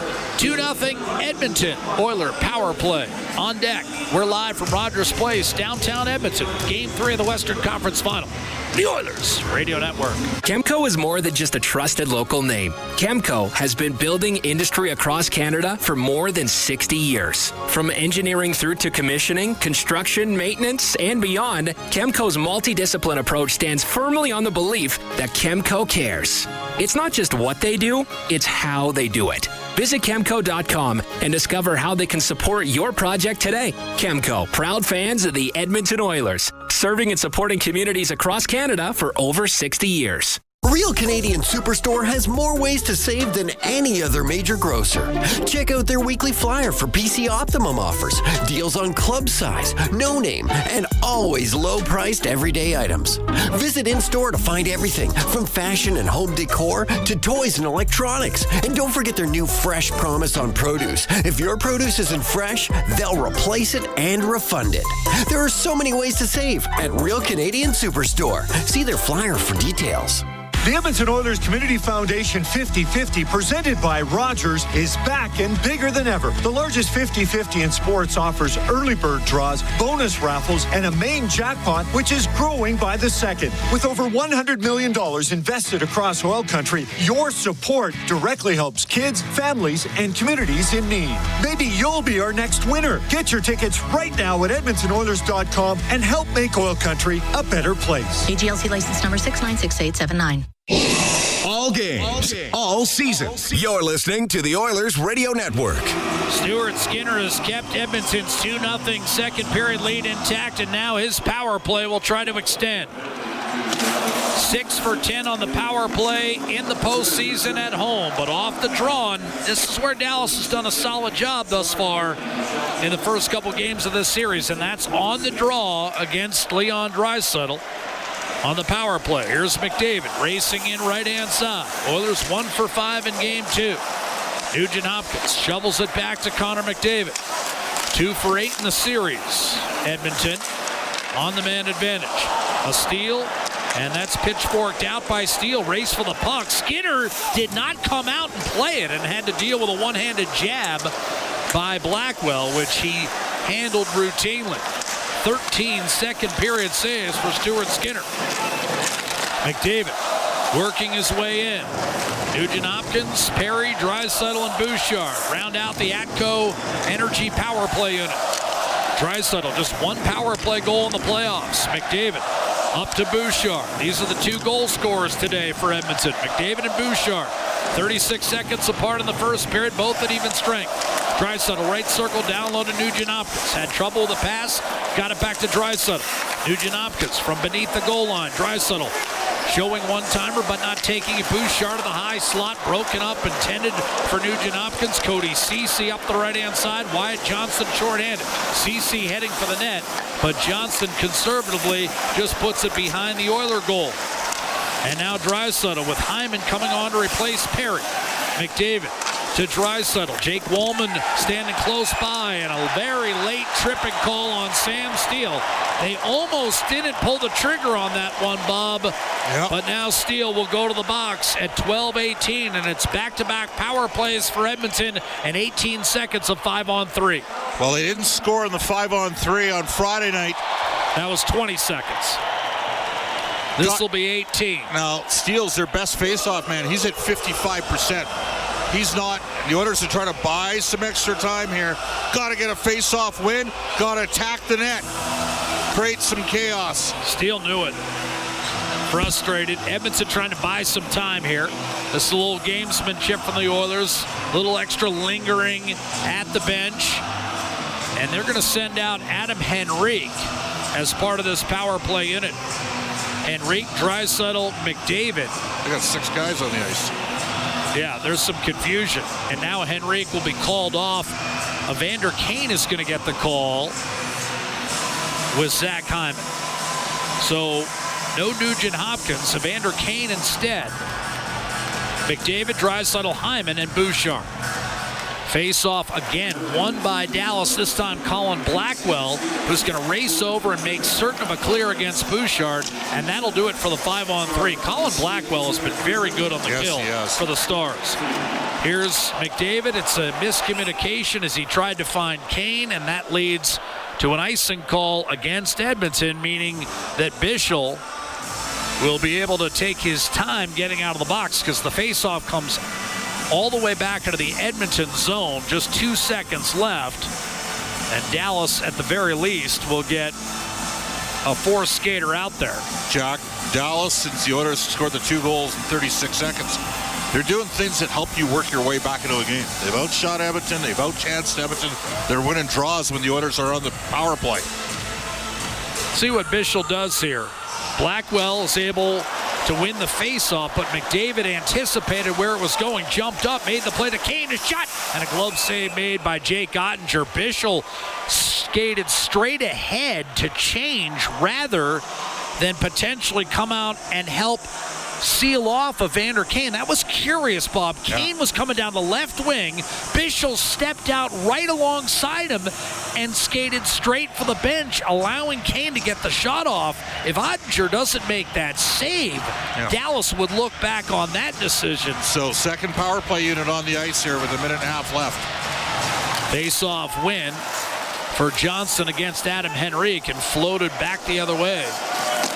And, of course, the one thing about back-to-back power plays is you do ideally want to buy your first unit some rest time. Here's Klingberg dropping it off for Evander Kane. You can always use your timeout, but Chris Knobloch elects not to do that. And it's going to be pitchforked out of the zone by Wyatt Johnston. First unit stays out. Second unit stays out. Klingberg and Wallman at the points. Henrique, Kane, and Perry. And this puck ends up going off the glass and out of play. Offensive zone faceoff. This is actually a break for Edmonton. It is. Because the second unit would have stayed on for probably another 20 to 25 seconds. Now the first unit comes on with the whistle going, and they've still got a minute with which to work. And that means back to McDavid, Draisaitl, Nugent-Hopkins, Hyman, and Bouchard. And no steal at Blackwell. Instead, it's back taking the draw. Leon's got to win the draw here, Jack. And in this series, he's struggled on draws uncharacteristically. He's not going to get a chance, as once again, before they even get close, he's chased out. This is ridiculous. Well, we've seen it all year with Draisaitl getting chased out. It's nothing new. Face off. Beck does a reasonably good job allowing Harley to race over and whip it up the left-hand side. Draisaitl's big paddle knocked the puck down, and the puck remains inside the attacking zone. McDavid and Bouchard traded up top. McDavid right circle. Draisaitl, one-timer Bouchard, and a save made in front. Blackwell did not get it out, but Harley will play it over to Esa Lindell, who has all kinds of time, and blisters one down the left-hand boards. Down to 25 seconds left on the Oiler power play, brought to you by your trusted Alberta retailer, Atco Energy. Bouchard twists it back to the on-rushing Connor McDavid. Into the corner, Harley scrambles over. Wide open is Heiskanen. And he'll loft one down the middle, and that will do it for the Edmonton power play. So back-to-back power plays go by the boards. Bob, I don't have to say it, but I will anyways. With 25 minutes to go, if the Oilers don't win this game, they'll look back on this sequence. Hate to lose momentum. Bouchard sends it in deep. Heiskanen won a battle with Connor Brown and a clear. Harley took the hit to make the play, and Sagan funnels it back inside the Oilers zone. Kulak to Brown. Duchesne chips it up the left-hand side. Fired across to Sagan by Sam Steele, who comes thundering in on the forecheck against Brett Kulak. Pried loose for Sagan. Nurse with a high toss up the glass, got it through Petrovic. And now able to race back and collect is Sam Steele. Kane got lucky, slashed the stick there. Sagan to Duchesne. Belted by Nurse as he entered the zone. Kulak behind his own net to Janmark. He'll shovel it up the right-hand side. Huge hit. Petrovic up high on Connor Brown. Brown thought Petrovic's elbow caught him in the head. Wristed down deep. Dallas's Jason Robertson, mired in a slump, gives it up for Duchesne. At live speed, I thought that could have been a roughing call. Petrovic did hit Brown up high. Rantanen, Bischel a shot, saved, juicy rebound Skinner, and a shot forked over the net by Jason Robertson. Pretty good look from the slot. Bischel fires, scores, and Dallas is back in the game, 2-1. And you go back to the missed opportunities on the power play, and Liam Bischel ends up putting the Stars on the board. He had 4 goals in 38 regular season games. That's his first playoff point of any kind in the Stanley Cup postseason. 2-1, Edmonton in Game 3. Well, you got to give them credit. They just kept coming, and they've been very physical, and they've been the infinitely better team in this period. And it was Petrovic, a huge hit, filling in Connor Brown on the wall. And the Oilers are going to have to dig in here. And the loss of momentum off of the power play. Twice in this series you've had a 5-on-3 for about 20 seconds. You haven't been able to win the draw. Oilers kept losing draws, and Dallas has tilted the ice. And if you're the Oilers and you're an Oilers partisan here, you're looking for Edmonton to find a way to get back in the mix here. Look who's playing center on this line, Jack. Rantanen and Duchesne with the assist. Bob is alluding to the fact that Trent Frederick is playing fourth-line center with Podkolzin and Kapanen.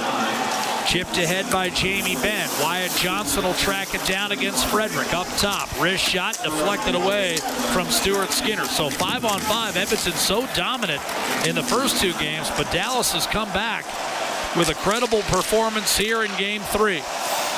Frederick backhands it ahead. Harley able to knock it down. And like Edmonton, Dallas is a desperate veteran team who's been down this road before and just has not won it. Sagan able to keep it alive to the net. Johnston, second effort. Skinner, a tremendous left pad save.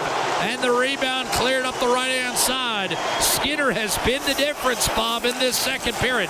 Dallas could very well have this game tied. Here's McDavid off an aggressive forecheck from Podkolzin, unable to create a scoring chance. And the Stars the other way. Marchment to Sagan. Fired across, Matt Duchesne. Bouchard on him, spin move Duchesne, and a shot tipped up on the plexi. Grabbed by Sagan. Remember that Game 6 win for Edmonton was 2-1, and it's 2-1 Oilers here in the second period of Game 3. Dallas put the puck out of play.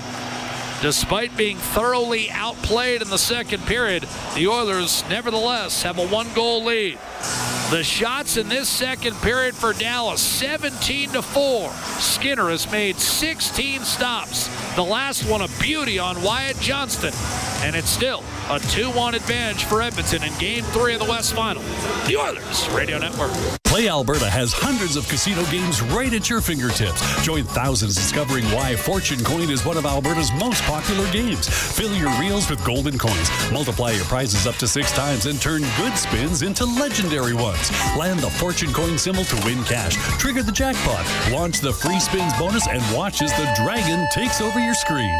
New players get 100 free spins only on playalberta.ca. Claim your offer today. If you gamble, use your game sense.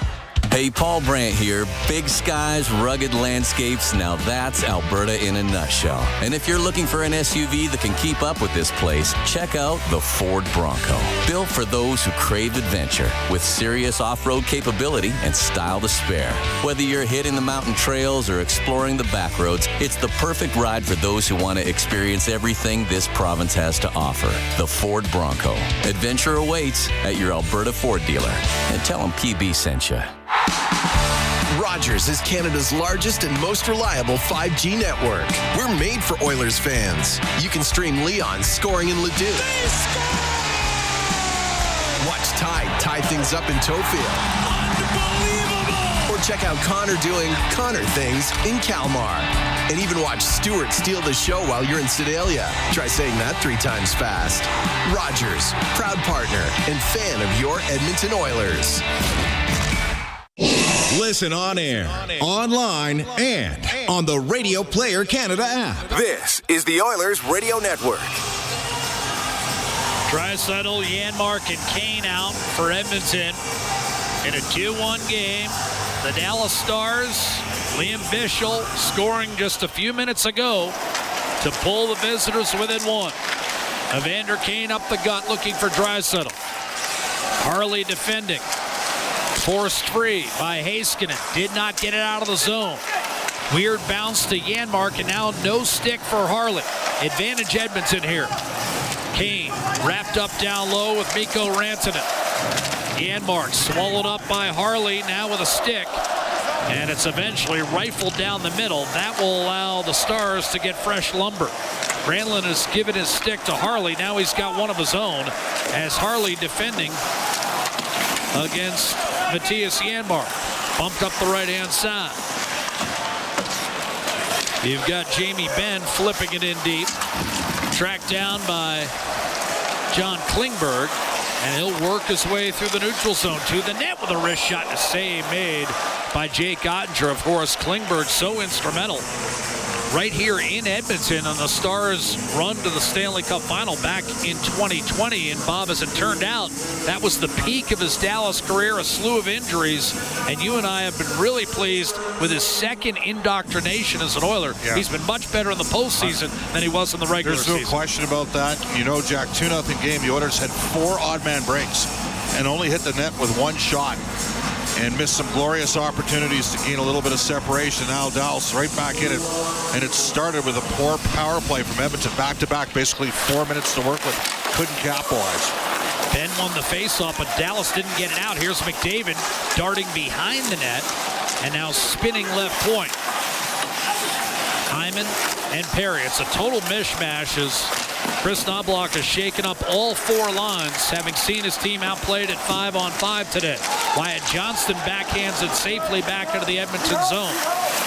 Here's Wollman racing back, gliding his way through the neutral zone, hitting the line with speed, only to have his shot stuffed by Cody Ceci. Mason Marchment staggers his way up the center. Matt Duchene to the net. Wrist shot, glove save made. Stuart Skinner has had a terrific second period. That is his 17th save of the period. Well, Wallman went up and activated on the rush, but tried to get a shot through it, got blocked, and they transitioned, and Corey Perry was back on D, and Matt Duchene just walked right around, and Nurse angled him to the wide side there. Oilers are down a forward right now. That's Connor Brown is not in the game after getting belted by Alex Petrovic. Huge hit, and it was a little high. Yes, it was. And as a result, I think, though, we'd already seen some newfangled combinations. I don't think it's just the Brown injury that is Chris Knobloch shaking up the lines a little bit. Driving behind, Matt Duchene for the Dallas Stars. Still looking for the equalizer, remember. Burrows his way in. Short side stuff attempt. A save made by Stuart Skinner. The rebound reared up off a stanchion, but Nugent Hopkins did get it far enough for Frederick to shoot it in. And then Ottinger got caught outside the trapezoid. A backhander, Ottinger able to keep it out. And Nugent Hopkins might have kissed the goalpost as well. Minute to go, second period. Nurse had a shot blocked, but Kyle Granlund trying to beat him. Coming over the line, and Nurse actually grabbed that puck, and Granlund late was whistled for an offside with 51 seconds to go in the second period. Ottinger got caught, and we've seen it a couple times in this series already. Ottinger normally a pretty good puck handler, but he got caught just outside the trapezoid. Nugent Hopkins raced in and nudged one off of Ottinger, and then I think he caught the outside of the goalpost. Good work from Frederick in on the forecheck, and he freed up the loose puck, and Ottinger battled there. Oilers are going to load up. McDavid, Draisaitl, and Hyman here with 51 seconds left in the period, Jack. Kulak and Bouchard defensively. Meanwhile, Granlund will take the face-off. Again, here's a case where Granlund playing center, and now as I say that, he's chased out of the circle, and Rantanen comes over. But Bob's point about the interchangeability of Dallas's lineup remains valid. Whipped up by Kulak, they waved off icing. Here's Hyman against Esa Lindell. Dallas none too happy with that decision. Granlund takes a peek and was able to shovel it back to center. Knocked down by Bouchard. Here's McDavid challenging Ceci to the net. McDavid wrap around, and that stayed out. Got it back to Bouchard, right point. McDavid breaks free, right circle, shot, score!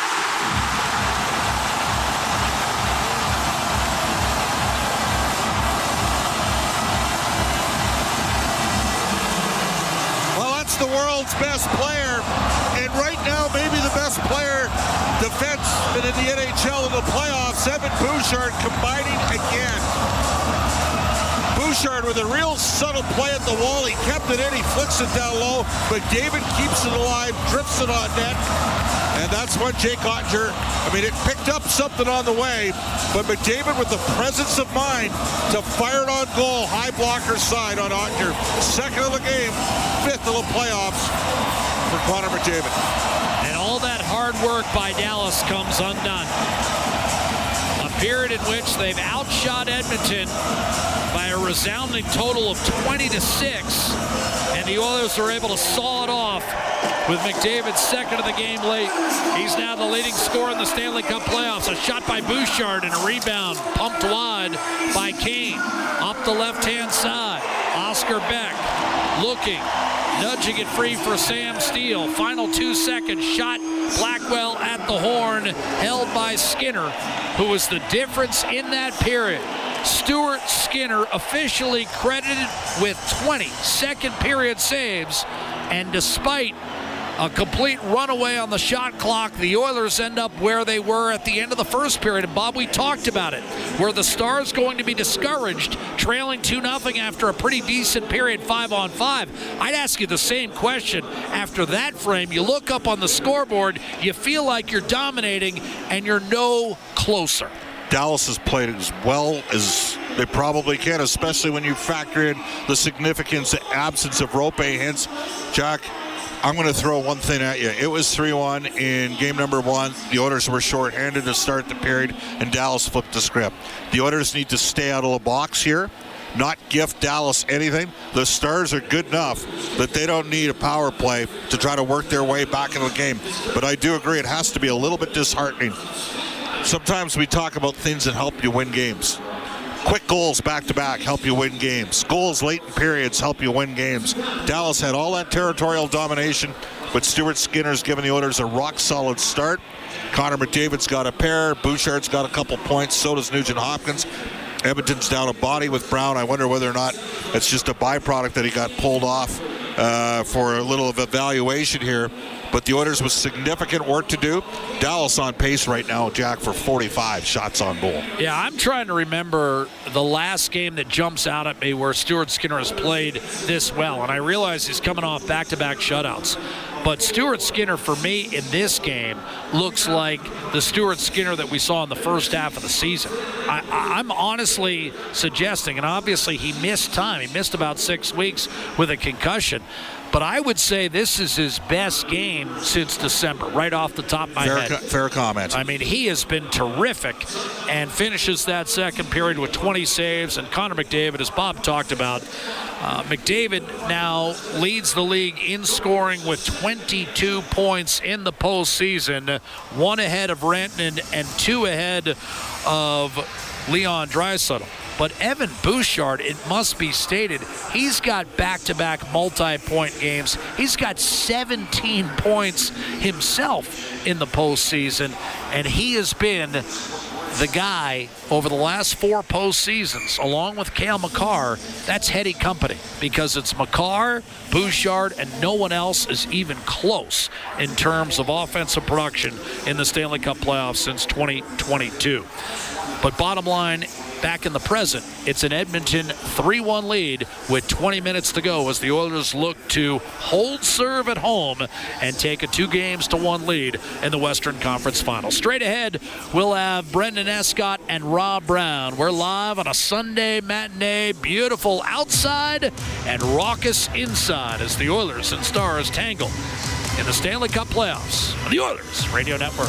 Did you know that there are 9 Napa Auto Parts stores serving the greater Edmonton area and have been doing so for more than 50 years? Since Napa first opened in Edmonton, the community has grown and vehicles have changed, but you can always trust Napa Auto Parts to provide you with the expert know-how. Oh, look at this. And we got Jose and Tom here too.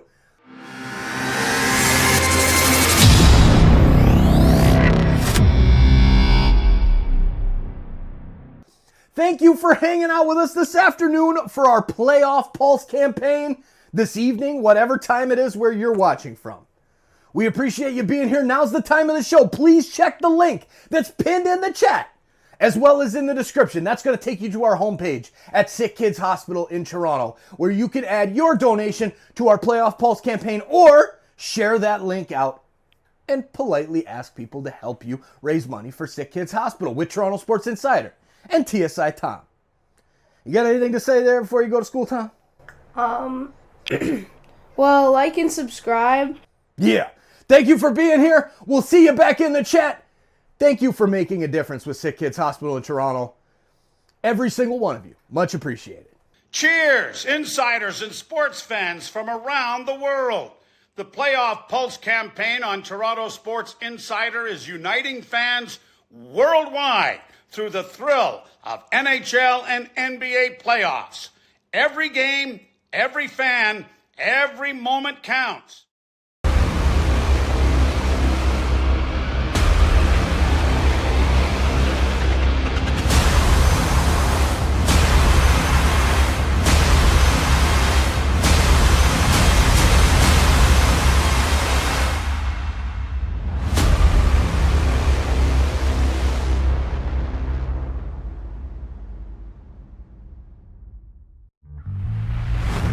To every child and family who've needed us since 1875, and all who support us, our hospital needs no introduction. But just in case, it's SickKids. And it's our 150th birthday. Our mission has always been healthier children, a better world. The first children's hospital in Canada, SickKids. Pasteurizing milk to prevent disease 30 years before it was mandatory. The heart-lung machine that transformed open heart surgery. A pediatric kidney transplant in 1969. SickKids. SickKids. And SickKids. We discovered the gene for cystic fibrosis so patients live longer lives. And we just created the world's first Atlas of Cancer using machine learning to analyze 13,000 variations. Today, the hospital sees over 130,000 patients a year. We're a research powerhouse, a training magnet, attracting nearly 600 clinical and research fellows from around the globe every year. And we're the #1 publicly funded children's hospital in the world. We're celebrating 150 years of excellence, driven by philanthropy. What's next? Thanks to donors like you, we're going to keep healing Canada and the world, and we're going to heal the future.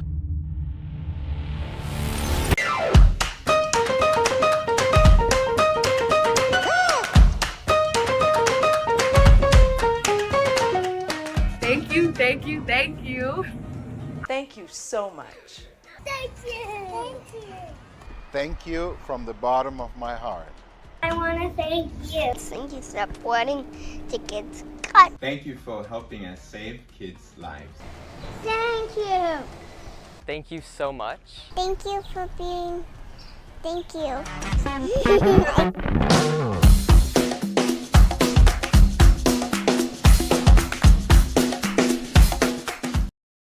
To hear us, but it just was an unperfect storm for Connor Brown. The puck came around slow.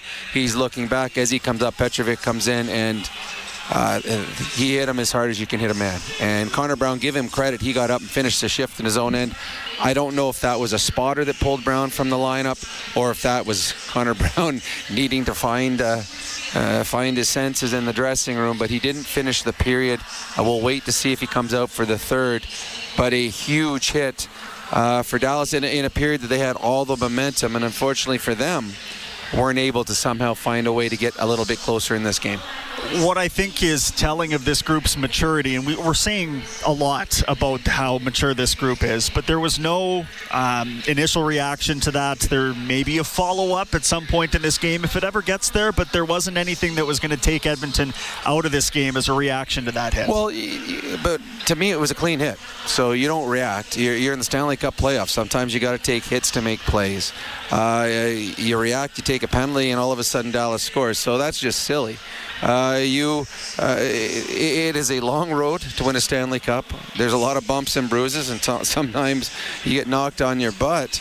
But there's one goal, and one goal is to make it to the Stanley Cup Finals, then hoist the cup at the end of the series. So to me, there was nothing dirty about that. That was simply a big man following through on a check on a guy that wasn't expecting it. So yeah, I wouldn't even expect, even in this game. This is a game the Edmonton Oilers, as much as the Oilers have played really good hockey in this series, and by far the better of the two in Dallas, the series is still only 1-1. So you do not go out of your way to take a silly penalty in a game that's too important. Absolutely. 3-1 scoreline, much the way we saw it in Game 1. Big difference is that Dallas isn't starting this period with a power play opportunity, but how does Edmonton go about salting this away? Well, a lot of the same things that they did in games 1 and 2, not as much as in this game. The Oilers, it's funny, they're winning by 2 goals going into the third period, and through the first 40 minutes, probably their weakest 40 minutes, 5-on-5. The Dallas Stars have been the better of the two teams. This is the most we've seen from Dallas with pressure, with aggressiveness, with taking the puck to the net. And this is what you would have expected from them right from the beginning. Dallas is good. You don't make it to the Final Four 3 years in a row. You don't have the record through the first 82 games unless you are a really good team. They are. They weren't good in the first 2 hockey games outside of 1 period. They were good through 40 periods in this through 40 minutes in this hockey game. I would expect they're going to continue to push. They know the importance of this game. To me, Stuart Skinner is locked in. He's going to have to make 2 or 3 big saves in this period, and the Edmonton Oilers, when they get their opportunity, capitalize. That's our Rob Brown. We are at the intermission after 40 minutes right now. Brought to you by End of the Roll Flooring Centers. Brownie will be back for Oilers Overtime alongside myself. Hey, this is Ford Dealers NHL Hockey on the Oilers Radio Network. All right, give me something big. The Ford It's a Big Deal event is on. Bigger. Get a big truck and an even bigger deal. Love it. Now the details. Right now, lease a 2025 F-150 STX with the Black Appearance Package from $220 bi-weekly at 0% APR for 24 months with $43.75 down. That's like $110 weekly. Now bring it home. Plus, there's a $750 bonus for eligible Ford owners. Hurry into your Alberta Ford store. Visit Ford.ca today. When it comes to your new home, nothing should stop you from getting exactly what you want. Coventry Homes puts your needs front and center. They won't deke past your questions about customization, and making changes won't get you sent to the penalty box. With their customizable designs and flexible options, your game-changing home is within reach. Score big with flexibility. By Coventry Homes, the official builder of the Edmonton Oilers. Rogers is Canada's largest and most reliable 5G network. We're made for Oilers fans. You can stream Leon scoring in Leduc. Watch Tide tie things up in Tofield. Or check out Connor doing Connor things in Kalmar. And even watch Stewart steal the show while you're in Sedalia. Try saying that 3 times fast. Rogers, proud partner and fan of your Edmonton Oilers. This is Global News at the second intermission. I'm Zach Ferguson. One person has died in a 2-vehicle collision yesterday evening on Winterburn Road. Police say just after 7 p.m., a 26-year-old driver on a Harley-Davidson motorcycle was traveling northbound and collided with another vehicle, sending the motorcycle into a ditch. The man was pronounced dead on scene when police arrived. No one in the other vehicle was injured. Speed is believed to have been a factor in the collision. Conservative leader Pierre Poilievre says he's told Prime Minister Mark Carney that his party will cooperate any way it can to bring an end to the trade dispute with the United States. He spoke ahead of his caucus meeting as preparation is underway to return to the House of Commons without him in the chamber. Hundreds of Albertan babies were hospitalized with RSV last winter. Doctors want all newborns to get preventative RSV shots, but the province is limiting access. The president of the pediatrics section with the Alberta Medical Association, Dr. Sam Wong, says doctors will continue to advocate for the administration of the medicine. I'm Zach Ferguson. Your next scheduled newscast will be after the game on 880 CHED. Hey Edmonton, big moves need big talent, and AMJ is your go-to partner. For all local residential and commercial relocations, AMJ delivers a smooth, stress-free experience. AMJ, your team for every move. Contact your local branch today. The Edmonton Oilers Community Foundation 50-50, presented by Rogers, is back and bigger than ever. The largest 50-50 in sports offers early bird draws, bonus raffles, and a main jackpot, which is growing by the second. With over $100 million invested across oil country, your support directly helps kids, families, and communities in need. Maybe you'll be our next winner. Get your tickets right now at EdmontonOilers.com and help make oil country a better place. AGLC license number 696879. Did you know the RCMP polices over 99% of Alberta's landscape? From the oil sands to the Rockies to the prairies, the RCMP has a province covered. Providing policing services to more than 1,700 communities and with over 150 career specializations, The Alberta RCMP has something to fit everyone's goals and lifestyles. Visit rcmpcareers.ca and take the next step towards your career with the Alberta RCMP. A message from the Government of Canada. Hey Edmonton, big moves need big talent, and AMJ is your go-to partner. For all local residential and commercial relocations, AMJ delivers a smooth, stress-free experience. AMJ, your team for every move. Contact your local branch today. At the intermission, brought to you by End of the Row Flooring Centers. Let's get flooring. Time now for the out-of-town scoreboard, brought to you by Pizza 73, the official pizza of the Edmonton Oilers. Oh, man. The Carolina Hurricanes are up against it, down 3-0 in the Eastern Conference Final, and these games have not been close. If you've been following along, you know exactly what I mean. If not, just picture the third period of Game 1 of this series, but over and over and over again. Florida has been dominant. 6-2 the final last night. They will try for the series sweep. The Panthers will tomorrow, 6 o'clock our time. In the Memorial Cup, the London Knights taking on the Rimouski Oceanic, the host team. 0-1 right now, the Oceanic. London picking up an overtime win yesterday over Moncton, getting a 2-goal effort from Oilers property Sam O'Reilly. As far as the Blue Jays go on the diamond today, an ugly effort. 13-0 the final there in favor of the Tampa Bay Rays. So that is where we sit through 40 minutes. I guess I should mention puck drop on that Oceanic and London Knights game at about 4 o'clock if I didn't already. We here have puck drop on the third period right around the corner. It's going to be a doozy. It's going to be a special finish to this game. Stuart Skinner's locked in. He's leading the team back to the ice. We'll chat again in Oilers overtime. On behalf of Rob Brown, it's Brendan Escott. Enjoy the third period. Jack Michaels, Bob Stauffer have the call next. This has been At the Intermission, brought to you by End of the Roll Flooring Centers. Let's get flooring. This is your Ford Dealers NHL Hockey on the Oilers Radio Network.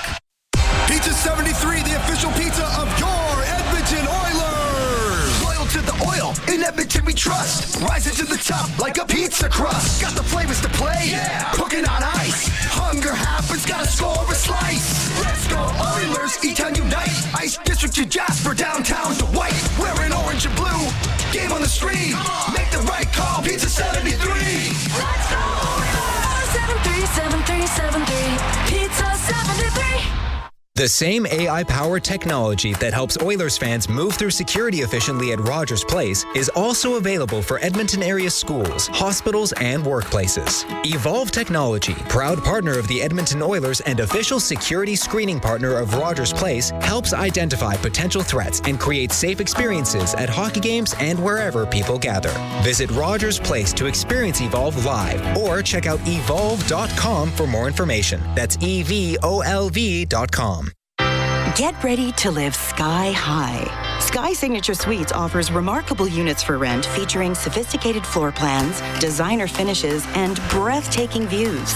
Experience resort-like amenities including a full-time concierge, yoga and fitness studios, golf simulator, plus indoor and outdoor lounges for you to live your best life.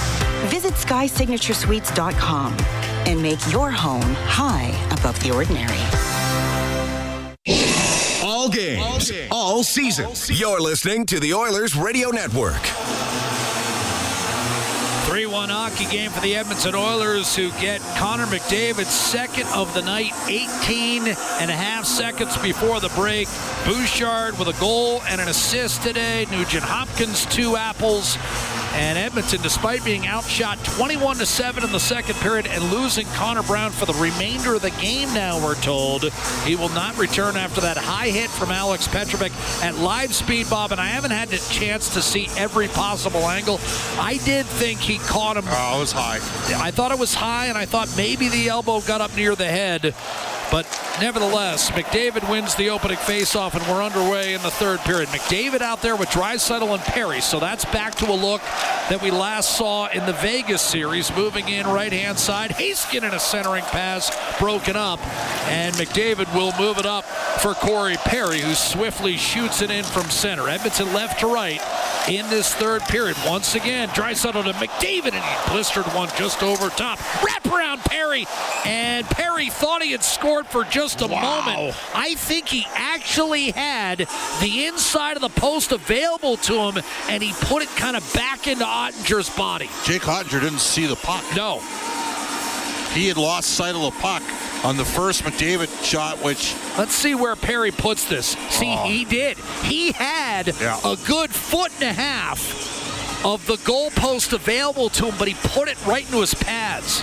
So the Oilers are going to go Nugent Hopkins, Kane, and Hyman here. Right. This trio has had about a 64% expected goals for 5-on-5 when they play together.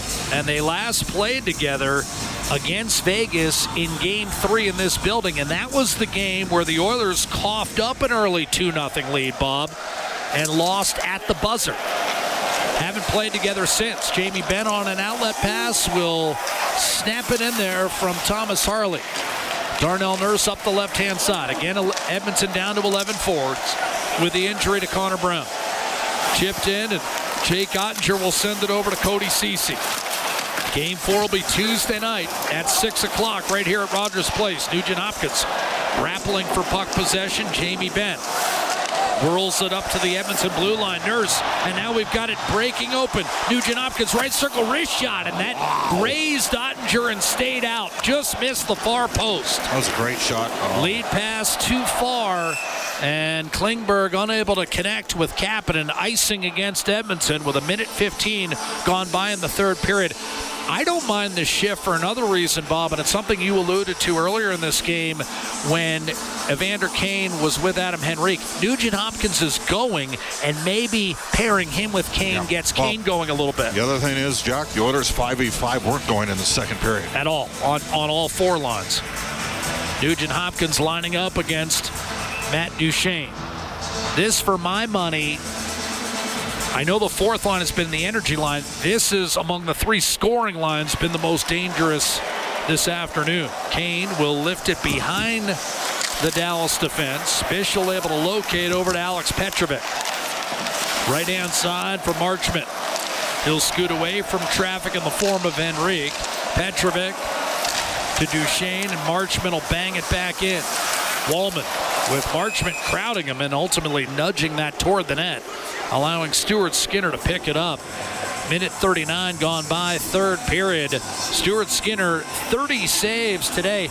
And it's interesting he's at that number because, Bob, I looked it up a little bit further, and I would say this is his best game. And I know he had the shutout in San Jose and a couple of shutouts, earlier in this playoffs, but I would say this is his most impressive outing since that mid-January 1-0 game against LA, where he turned in a clean sheet with 30 saves. I think you're going to see a lot of three lines from the Edmonton Oilers here. McDavid off the draw. Rantanen wrestled free against Bouchard. A quick snapshot taken by Wyatt Johnson and a save by Stuart Skinner. And if you're Dallas, you must be having some flashbacks to the last time you were in this building in the playoffs, when Skinner closed it out with 33 saves and a 2-1 victory in Game 6. A game where Edmonton managed all of 10 shots on net.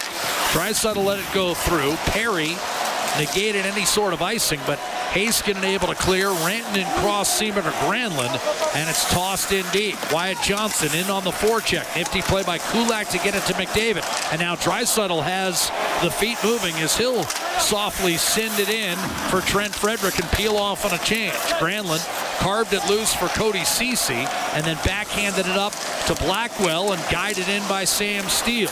Could not get through Troy Stetcher, however, and it was cleared as far as the line. Hacked back in by Esa Lindell. Stetcher to Darnell Nurse, who resets for Edmonton. Troy Stetcher back to Trent Frederick. Matthias Ekholm still a scratch for tonight's game, or today's game rather, and the next opportunity for him to be able to play would be Tuesday night, Game 4 against Dallas. I think if you asked Bob and I and you pumped us full of the truth serum, we'd probably say we don't feel he's going to play in Game 4 either. No.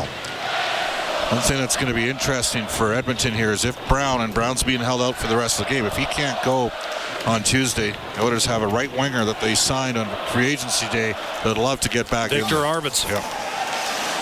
No stranger to Dallas, of course, having been in the Central Division for so many years. Here's Marchman off a chance, a wrist shot to save, and Skinner with a puck bouncing around, and somehow it stayed out. Duchesne had it in his grasp, but could not bury it. That puck was sitting and available in the blue paint, and Duchesne could never get there. He sends a pass into Sagan. His shot stopped by Skinner, and the rebound cleared by Evander Kane. Lead pass. Oh, Hyman's got a breakaway. Shoots and scores. 4-1. Dallas somehow doesn't score at one end, and Hyman buries it at the other. I mean, if you're Dallas, you got to be shocked by that. You're all around the net.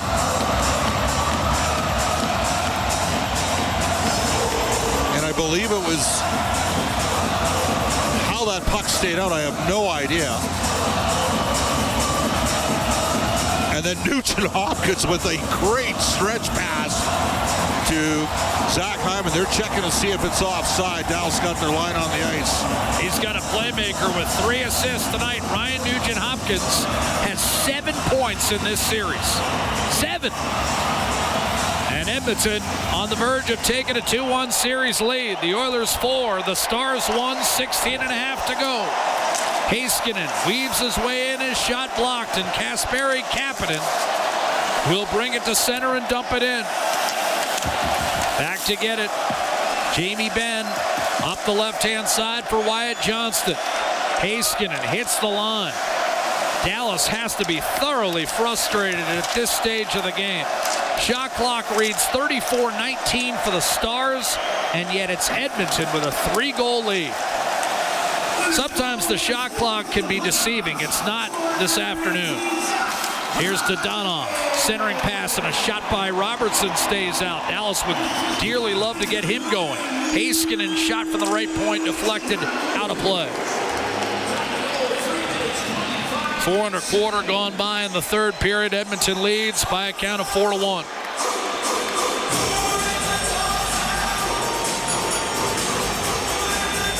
It's a crazy game, isn't it? Well, that's what a goaltender can do for you. And that's what opportunistic and explosive scoring can do for you. Sometimes when you're a highly skilled team, Bob, all you need is one chance. Well, the Oilers had about 4 odd man breaks when it was 2-0 and may have been able to grab a stranglehold at that point. They now got their 3-goal separation. Lots of time left, and Dallas is selling out. The Oilers are going to get some counter-strike chances here. Dallas did a real good job of forechecking in this game, Jack. Off the draw, blistered wide. Grab by Thomas Harley, and a shot from distance by Rantanen ends up being tipped wide of the mark. Granlund, right circle, stripped. Bouchard with 2 assists today. McDavid up ice to Corey Perry. And now the crowd once again spiritedly engaged in this one. At times they've been on their heels tonight, but the Oilers have found a way. And they've got a commanding 4-1 lead as McDavid sends it in deep. And some sarcastic catcalls thrown in the direction of Jake Ottinger. Stars will break out. Sam Steele, a shot on net. Skinner makes the save. Blackwell and Steele trying to hunt down that puck. McDavid able to brush aside one check. He's got Draisaitl and Nurse. A shot left circle, and that was deflected up and out of play by Miro Heiskanen. 5 1/4 gone by in the third period. And Edmonton with a 4-1 lead. Nugent Hopkins 3 assists, Hyman a goal and an assist, Bouchard a goal and an apple, and Connor McDavid has scored twice.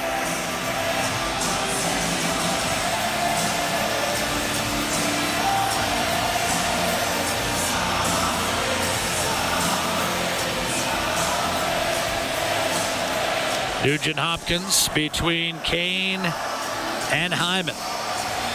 First game played before 4 o'clock in the Stanley Cup playoffs in this city since 1997.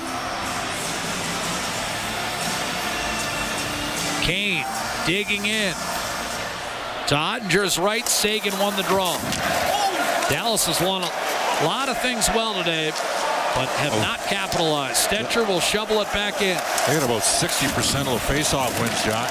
Heiskanen to Lindell up the left-hand side. Mason Marchment. Well, as Bob will tell you, it's what he's always said. Face-offs are overrated. Stetcher, right-hand side for Nugent Hopkins. And we had the puck play with a high stick. 14-18 to go in the third period. Well, you know, I said... Heiskanen. Yeah, a little pushing. He didn't like Hyman filled him in after he passed the puck. Zach Hyman, over 100 hits, Jack, in the playoffs. Yeah, it's really been a revelation. He's got the most hits per game of anyone in the playoffs in 21 years, going all the way back to 2004. Had 21 hits in the first 2 games of this series. But back to one of the matchups we talked about at the start of the series. I said Dallas cannot win if Jake Ottinger is outplayed by Stuart Skinner for a second consecutive year. And right now, it's happening again. Stuart Skinner at the top of his game, 34 saves this afternoon. Well, Dallas has pushed and pushed and pushed. And been foiled time and again by Skinner. Petrovic fanned on a dump in. Here come the Oilers. Vasily Podkolzin showing one-timer. Klingberg had it blocked. Jamie Benn doesn't have the requisite speed to get by Jake Wallman, who comes over to cut him off. Wallman, however, relieved of the puck by Wyatt Johnston in his best game of the series. But Johnston, in turn, his slot entry pass is picked off and shot in deep by Trent Frederick. And then Frederick was sent caterwauling into the goalpost. Was he ridden there by Bischel? I had taken my eyes off him, but he ended up going awkwardly into the post. And they're checking. And he's a little banged up here. He's had that ankle injury, Jack.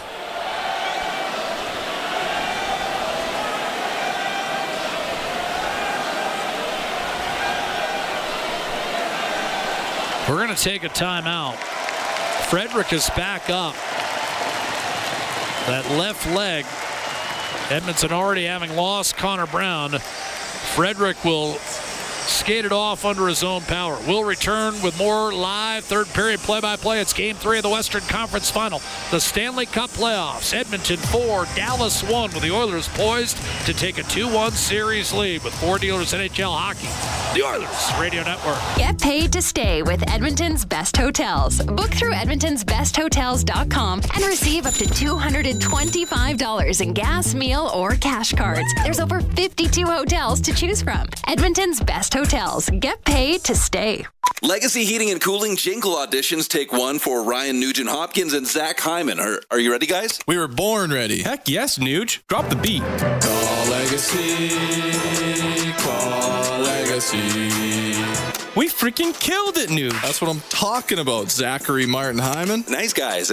We're going to sell a lot of air conditioners. Hey, doesn't Legacy offer no payments and no interest for a year on those? Yeah, well, thanks for the assist on the copy points there, Nuge. It's just what I do. Legacy Heating and Cooling.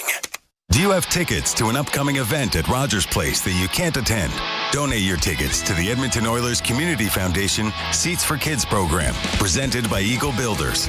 Seats for Kids provides unused game tickets for charities, allowing children and families to enjoy hockey at Rogers Place. And for many, a once-in-a-lifetime opportunity. To be a part of the Seats for Kids program presented by Eagle Builders, please email edmonton@kidsupfront.com. That's edmonton@kidsupfront.com. Get paid to stay with Edmonton's best hotels. Book through edmontonsbesthotels.com and receive up to $225 in gas, meal, or cash cards. There's over 52 hotels to choose from. Edmonton's best hotels. Get paid to stay. Listen on air, online, and on the Radio Player Canada app. This is the Oilers Radio Network. 13:41 left to play in the third period. Edmonton 4 and Dallas 1.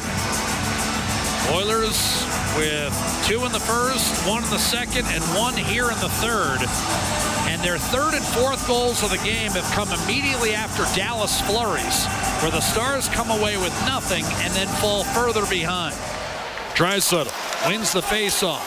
Out to the point, Kulak across to Bouchard. A shot redirected dangerous wide by Draisaitl, setting a net front screen. Draisaitl, McDavid, and Perry put back together for the third period of this Game 3.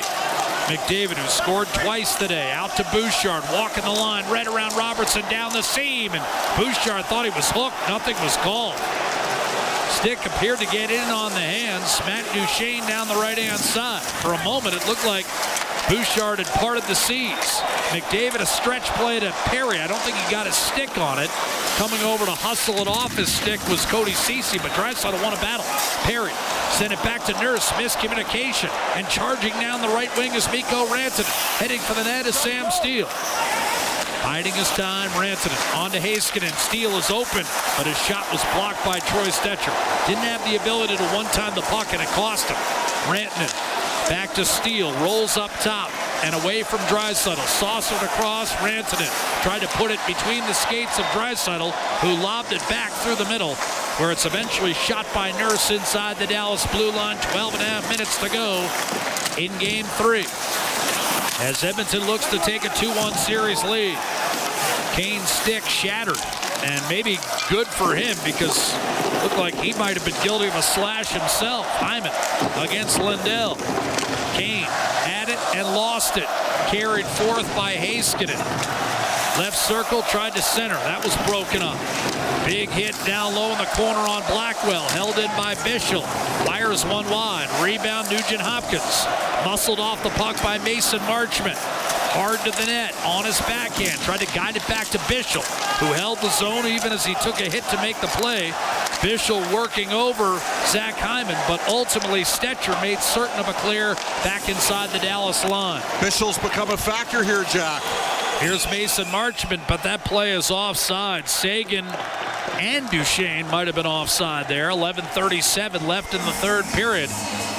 Well, they may be factors, but all of a sudden the well has gone a little bit dry for Dallas in the last 4 or 5 minutes as they've fallen further behind, and they haven't been able to get a shot on net against Stuart Skinner. That's because Stecher made an awesome block in the last sequence down low. And then a clear. He gives you what he's got. And he's got plenty. Tell you what, we may see Edmonton do what Dallas did when Heiskanen first arrived back in the lineup, and that's go 11-7, especially if Brown is unable to go for Game 4. Great point by you. I mean, Matthias Ekholm, maybe you do work him in 15 to 18 minutes as opposed to giving him a regular workload. Dallas certainly did that. Off the draw, here's Thomas Harley to Matt Duchesne. Bumped it back down low, Harley in the corner. Trying to shrug off a check from Klingberg. Up the right-hand side. Battling. Frederick won a battle. Henrique to Darnell Nurse. Marchment pursuing. Nurse wisely just kept the puck on his stick.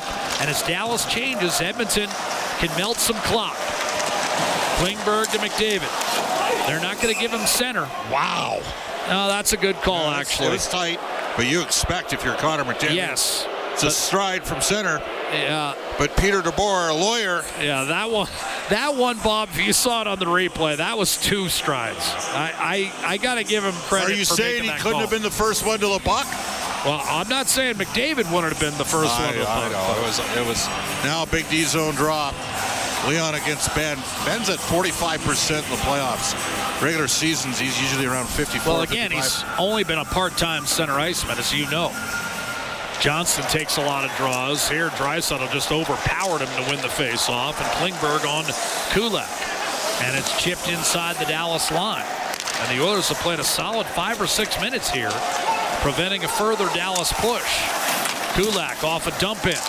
Able to break away from traffic and backhand it up the right-hand side, trying to fish it out of there, Miro Heiskanen. But by the time he did, the puck exited the zone. Benn across to Lindell, and it's slammed back in. Jamie Benn down low in the corner. Puck came free into the slot, and the Oilers are there. Connor McDavid lugs it to the red line. This time makes certain he hits the red line and dumps it in. Line change coming for both clubs. Heiskanen to the red. Jason Robertson fired it rink wide for Rantanen. Little reverse pop on Podkolzin, and then coming in to follow up was Hyman. A drive by Ceci and a save made by goaltender Stuart Skinner. That's his 35th save of the night and brings us to a timeout on the ice. 9:56 to go in the third period, and Edmonton leads this best of 7 Game 3 of the Western Conference Final by a count of 4-1. Want to remind everyone that Oilers Kids and Country Playoffs 50-50 presented by Rogers is back with major jackpots. This one currently sitting at over $3.6 million. More live play-by-play from downtown Rogers Place in just a moment. The Oilers Radio Network. Hey, Paul Brandt here. You know, Alberta's a special place. From the Rockies to the Plains, it's a land of hard work and big dreams. If you're going to tackle it all, you need a truck that can keep up. That's why I can't say enough about my Ford F-150. It's more than a truck. It's a partner.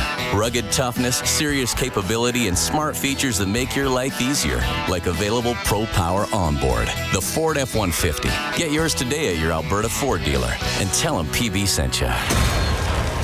The same AI-powered technology that helps Oilers fans move through security efficiently at Rogers Place is also available for Edmonton area schools, hospitals, and workplaces. Evolve Technology, proud partner of the Edmonton Oilers and official security screening partner of Rogers Place, helps identify potential threats and create safe experiences at hockey games and wherever people gather. Visit Rogers Place to experience Evolve live or check out evolve.com for more information. That's EVOLV.com. Did you hear what happened to Rick while he was building his fence? Yeah, he hit a natural gas line. They had to evacuate his entire neighborhood at dinner time, too. I bet he didn't make any new friends that day. It cost him a ton to get the line repaired. I wonder why he didn't get his underground utilities marked. Don't be that person. If you're digging on your property, request a locate for natural gas lines. It's free and can prevent serious injury or financial loss. And you won't upset the neighbors. Visit clickbeforeyoudig.com. A safety message brought to you by ATCO. All games, all season. You're listening to the Oilers Radio Network. Well, despite being outshot by almost a 2-1 margin, the Edmonton Oilers nevertheless in command of Game 3 of the Western Conference Final. 4-1 our score. McDavid has scored twice today. Ryan Nugent-Hopkins, 3 assists and 7 points in the series. Draisaitl creates for Perry off a dump in. Perry, McDavid, and a one-timer fanned on by Troy Stecher. Rantanen from Robertson takes it across the line. Dallas without Rope Hintz. It's top line center. Rantanen and Robertson continue to battle in the corner. The puck pried loose for Troy Stecher. He'll look up ice and deliver a soft toss that Perry allows to hit him and rebound inside the Dallas line. Thomas Harley up to Rantanen. Nowhere to go. 2 Oilers collapse on him. Inside to Sam Steele, who likewise is well checked. And the puck off his stick. Oh, Woolman, a good reverse pop on Oscar Beck. It's getting nasty out there. Familiarity breeds contempt. Rematch of the Western Conference Final, the first of its ilk in 11 years. Here's Podkolzin in from the right-hand side, setting up Klingberg. A shot tipped on net by Janmark and a save made. And Janmark absorbs a little shove from Bischel. Matthias Janmark, whose best offensive campaign came with the Dallas Stars, with whom he broke in about a decade ago. 19-goal season, as you know. Yep.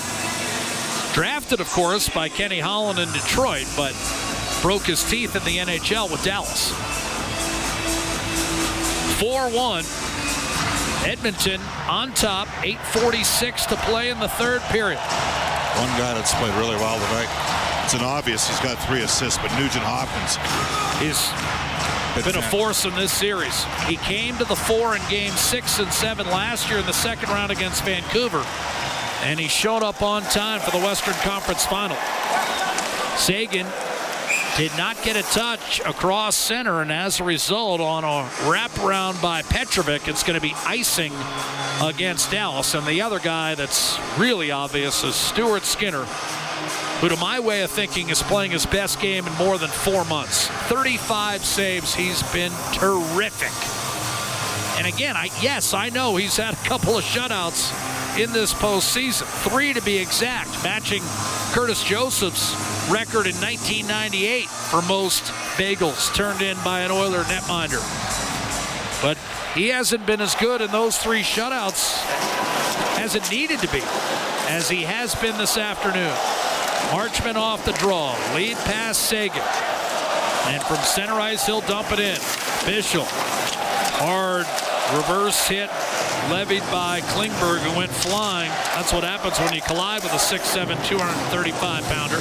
Gets it back to Petrovic, and at center ice, Sagan will walk it in for Dallas. Gives it up, Marchment.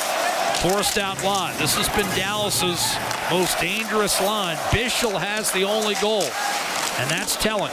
For as many opportunities as the Stars have had tonight, they've been foiled repeatedly. Evander Kane left wing. Beautiful pass and drilled home.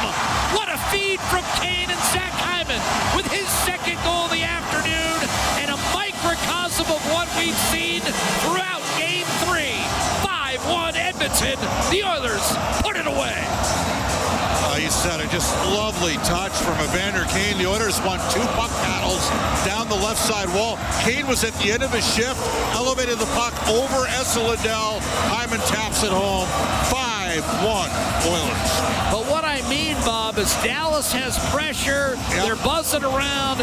Edmonton, as you said, wins a puck battle, gets one chance, and the man they call Shaq Hyman at Edmonton scores his second of the afternoon.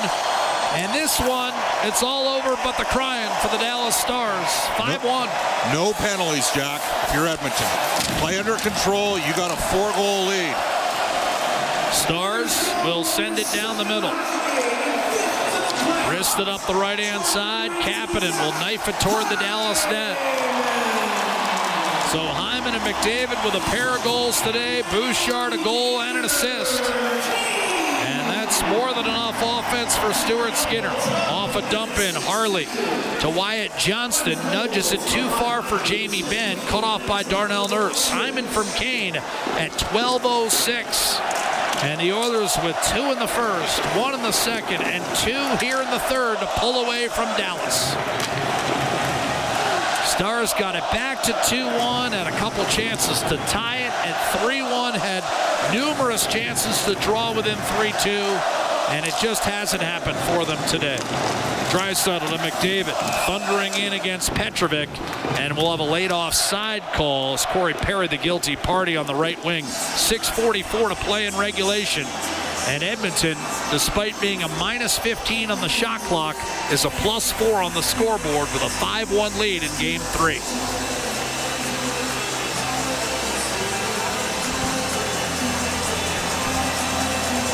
Game 4 will be Tuesday night. We'll have it for you 6 o'clock right here on the Oilers Radio Network.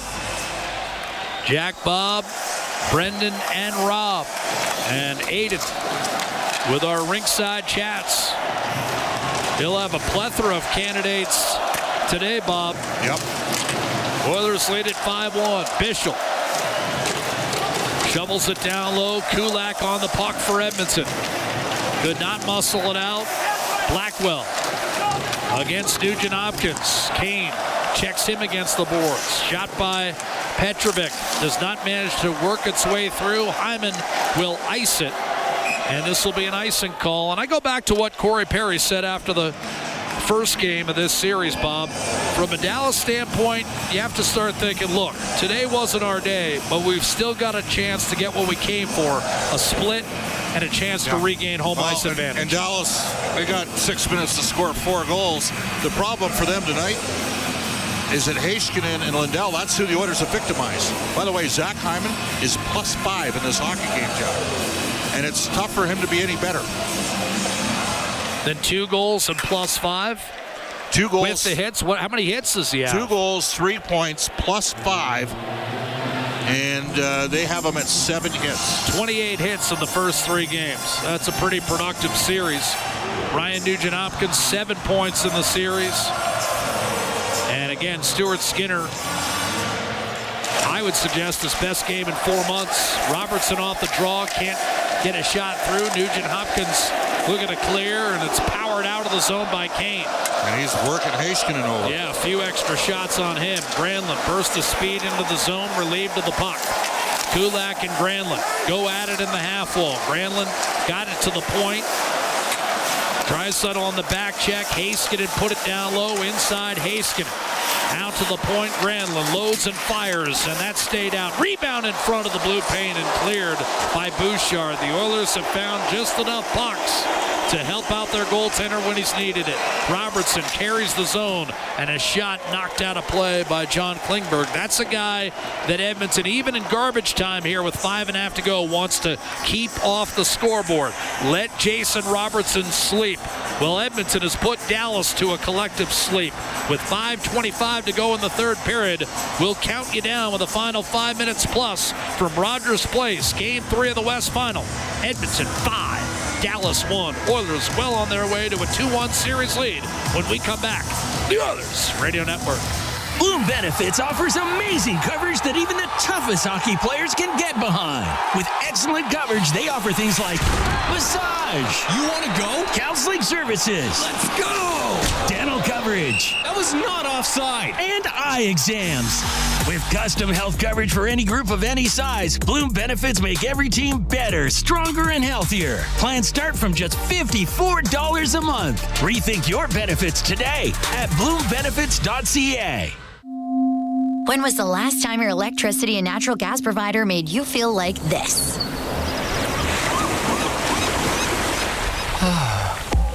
Low rates, no strings attached, year-round perks, and local energy experts who always have your back with Encore by Epcor. Find that carefree energy feeling at encore.epcor.com/carefree. Customers are free to purchase natural gas or electricity services from a retailer of their choice. For a list of retailers, visit ucahelps.alberta.ca or call 310-4822 toll-free.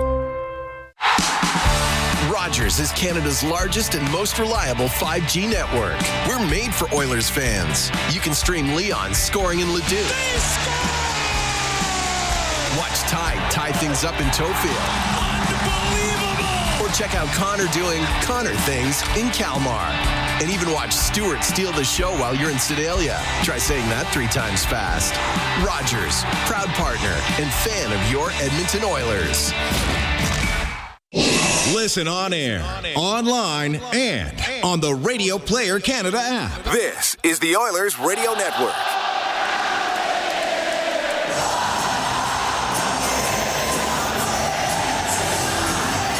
Who would I be to interrupt the legendary Bon Jovi? It's a party-like atmosphere. The first matinee game for the Edmonton Oilers in the Stanley Cup playoffs at home since 1997. Well, it's gone well. Edmonton 5, Dallas 1. Oilers played 9 afternoon games this year. Dallas only played 2, and both of those were in Finland. This is the first time the Stars have played an afternoon game on North American soil as Harley chopped down, and will have a penalty called for a trip with 5:01 left in the third, and I think it's Kulak. Yeah, and the problem is he's one of your penalty killers too. Sorry, Podkolzin. Podkolzin, my apologies. Podkolzin chopping down Thomas Harley, and Dallas will get a power play here, but with 5-1 the score and 5:01 to play, at least in the immediacy. So you're telling me when they were over in Europe they played an afternoon game? Yes. So what time did that? I have no clue. I mean, if you want me to compare finish time to our time, live speed, Bob, you're going to have to give me 30 seconds of research. I think Sweden is 8 hours ahead, so I'm going to guess that it's 8 hours ahead. Sweden and Finland in the same time zone? Pretty sure, yeah. Up the right-hand side, off the draw, Ryan Nugent-Hopkins shorthanded. It's a Nap Auto Parts penalty kill. Look at this, McDavid. Put to the test for just the second time today, and yeah, McDavid's second over the boards here. Well, yep. No Connor Brown, remember? Right, yes. And Podkolzin's in the box, so you're a little shorthanded. Come on, give me credit for that. That's Robertson back to Heiskanen. It's 5-1, 4:20 to go. Lighten up, Buttercup. Great creativity on your part, Jock. Duchesne to Robertson. Stripped off his stick. Hyman doesn't get it out. Second effort, go, he did. Linesman, it's so loud in here. The linesman on the far side had it, Johnny Murray, and raced over to make sure that Matt McPherson enforced the offside against Dallas. 4:14 to go, 1:13 left in this Nap Auto Parts penalty kill. Oilers lead game 3, 5-1. Lots of gamesmanship. Bischel with a cheap hit on Frederick. Even there, Jason Robertson getting outside of his comfort zone. A little love tap to Zach Hyman. Kasperi Kapanen, who played a little center himself earlier in this year when the Oilers were banged up. Zach Hyman's got 2 goals, 3 points, plus 5 and 7 hits, and he's not going to be the first star tonight. Think it'll be Skinner? Yep. Here's Granlund charging in from the left-hand side. Stood up by Brett Kulak. Nurse, hard rim through Tyler Seguin. And that drains a little more of the Dallas reserves. Pete DeBoer, who has presided over the team that has lost 5 of the last 6 conference finals. San Jose, Vegas, and the last 2, Dallas. He's gotten close. 97 wins, the most in NHL history for a coach who has not won the Stanley Cup. Hyman for the hat trick set up by McDavid through the neutral zone, but his shot from the left wing deflected out of play. And we got it. Unsportsmanlike conduct coming. They finally called one. And that'll even up the situation here. Number 55, 2 for unsportsmanlike. Harley, 2 minutes for unsportsmanlike, and that'll be 4-on-4 for the next 28 seconds. Of the top 16 coaches in terms of playoff victories, Pete DeBoer and who are the only coaches never to win a Stanley Cup? I'm going to guess Bruce Boudreau. Think closer to home, Bob. Todd McLellan. A former head coach of the Edmonton Oilers that you have still not named. Dave Tippett. You have still not named. I feel shame, and I will go to box. So have not won a Stanley Cup. Not won a Stanley Cup. There's 2 guys in the top 16 coaches of playoff wins who have not won a Stanley Cup. Pete DeBoer is 5th on the list. This guy is 8th. Evander Kane or Darnell Nurse. His name is Pat Quinn. Wow. Here's Draisaitl shrugging off Alex Petrovic. I love Pat Quinn, God rest his soul, but that was 1 year down. Stetcher, well, he was still a former head coach. And I was the color guy of the team that year. I know, that's why I said close to home, my friend. Here's Stetcher. Darnell Nurse. Draisaitl, 1-touch Stetcher. This is 4-on-4, but it looks like an Edmonton power play. The Oilers are just putting on a clinic.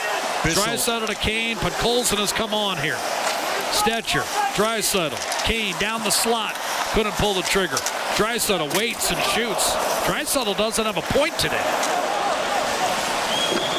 Came in a 3-way tie for the lead in the Stanley Cup scoring race. He doesn't have a point. Edmonton's up 5-1. Been that kind of day. Draisaitl to Hyman in tight. Put Colson a shot. Save Ottinger. Then stretches out to rob Evander Kane as well. 2.5 to play in the hockey game. 55 seconds left in the Atco power play. Edmonton's 3rd of the afternoon. Draisaitl just threw Blackwell aside, and John Klingberg scores. Draisaitl powered through the checker and set up Klingberg for a wrist shot that applies the coup de grace on a 6-1 win. Well, nobody could walk the line in his prime like John Klingberg, but it was Leon Draisaitl for a reverse pivot, and then he swung it back, and the Oilers had a net front, and Klingberg shot through the screen with a nice little shuffle step. 6-1 Edmonton. And just like that, Draisaitl does have a point in this runaway. I mean, he just tossed aside Colin Blackwell like he wasn't even there. Hit Klingberg, and watch Klingberg beat a screen Jake Ottinger to the glove side. Stars get it in deep. Lindell, a shot from the left point, deflected. Klingberg, a little slide step to create the shooting lane, Bob, as you talked about. He's had that ability for a decade in the NHL. Started, of course, in Dallas, where he was a 5th-round pick back in 2010. Taken away by Adam Henrique. In his own zone, he'll move it up the left-hand side.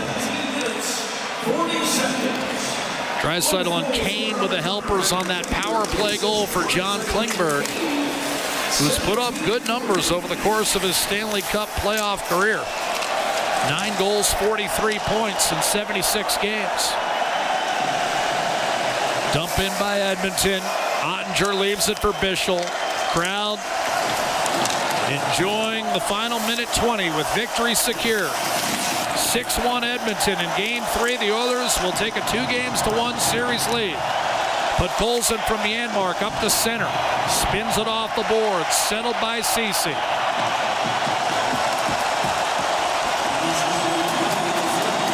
Wyatt Johnston stopped off the rush. Now sets up Beck wide open. And Skinner able to kick it aside. Johnston tried to bank it off Skinner. And it ends up drifting through the neutral zone. Kane with Lindell back. Stepping up, centering pass intended for Kapanen. Klingberg across. Frederick is the center on this line. Listen to this crowd.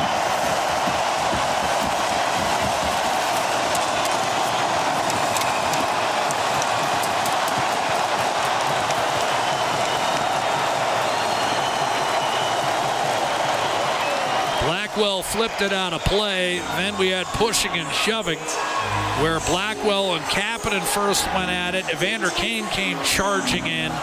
24.6 to go. He's there with Petrovic, and we know this from their, wasn't really a trilogy, but the night that Kane fought Petrovic 3 times. It was a trilogy. It was just a one-sided one. Alec Petrovic can take a punch because Evander landed some bombs that night. Well, and again, the courage is undeniable. Yes. You keep coming back for more. That says all there is to it for Petrovic. And look, he's been good tonight. We've noticed him. He's playing ahead of a couple of their guys that they signed to multi-year deals. He caught up to Brendan Smith and Matt Dumba. The last 2 years, he's played 6 games in the American Hockey League. And tonight is Alex Petrovic's 22nd playoff game over that stretch. He's a designated Stanley Cup playoff guy. They'll sort out the penalties here. Again, it started with Kapanen and Blackwell. Reminder, Game 4, Sunday, 6 Mountain right here at Rogers Place. Today is Sunday. Game 4 is Tuesday. And we'll have it for you at 6 o'clock right here at Rogers Place with the Oilers looking to push the Stars to the brink. Florida will try to close out Carolina tomorrow. I wouldn't bet against them. Panthers and Oilers closing in on a potential Stanley Cup final rematch. Edmonton 2 wins away, Florida 1 after today's result. Blackwell and Kapanen, coincidental roughing minors, will finish this game 4-on-4. So, once again, Bob's assertions. I was wrong. Yeah. Troy Bowler telling us Sweden is 8 hours ahead of Canada, or ahead of Alberta. Finland is 9 hours ahead. Apparently, just because you're in Scandinavia doesn't mean that you're all the same time zone. All that means is the 20 Finns, seconds. They start drinking earlier. Were it not for the NHL, I'm not sure Bob would have traveled much further than the Edmonton city limits. But on a day like this, why would you want to travel? They'll count you down for the final 10 seconds.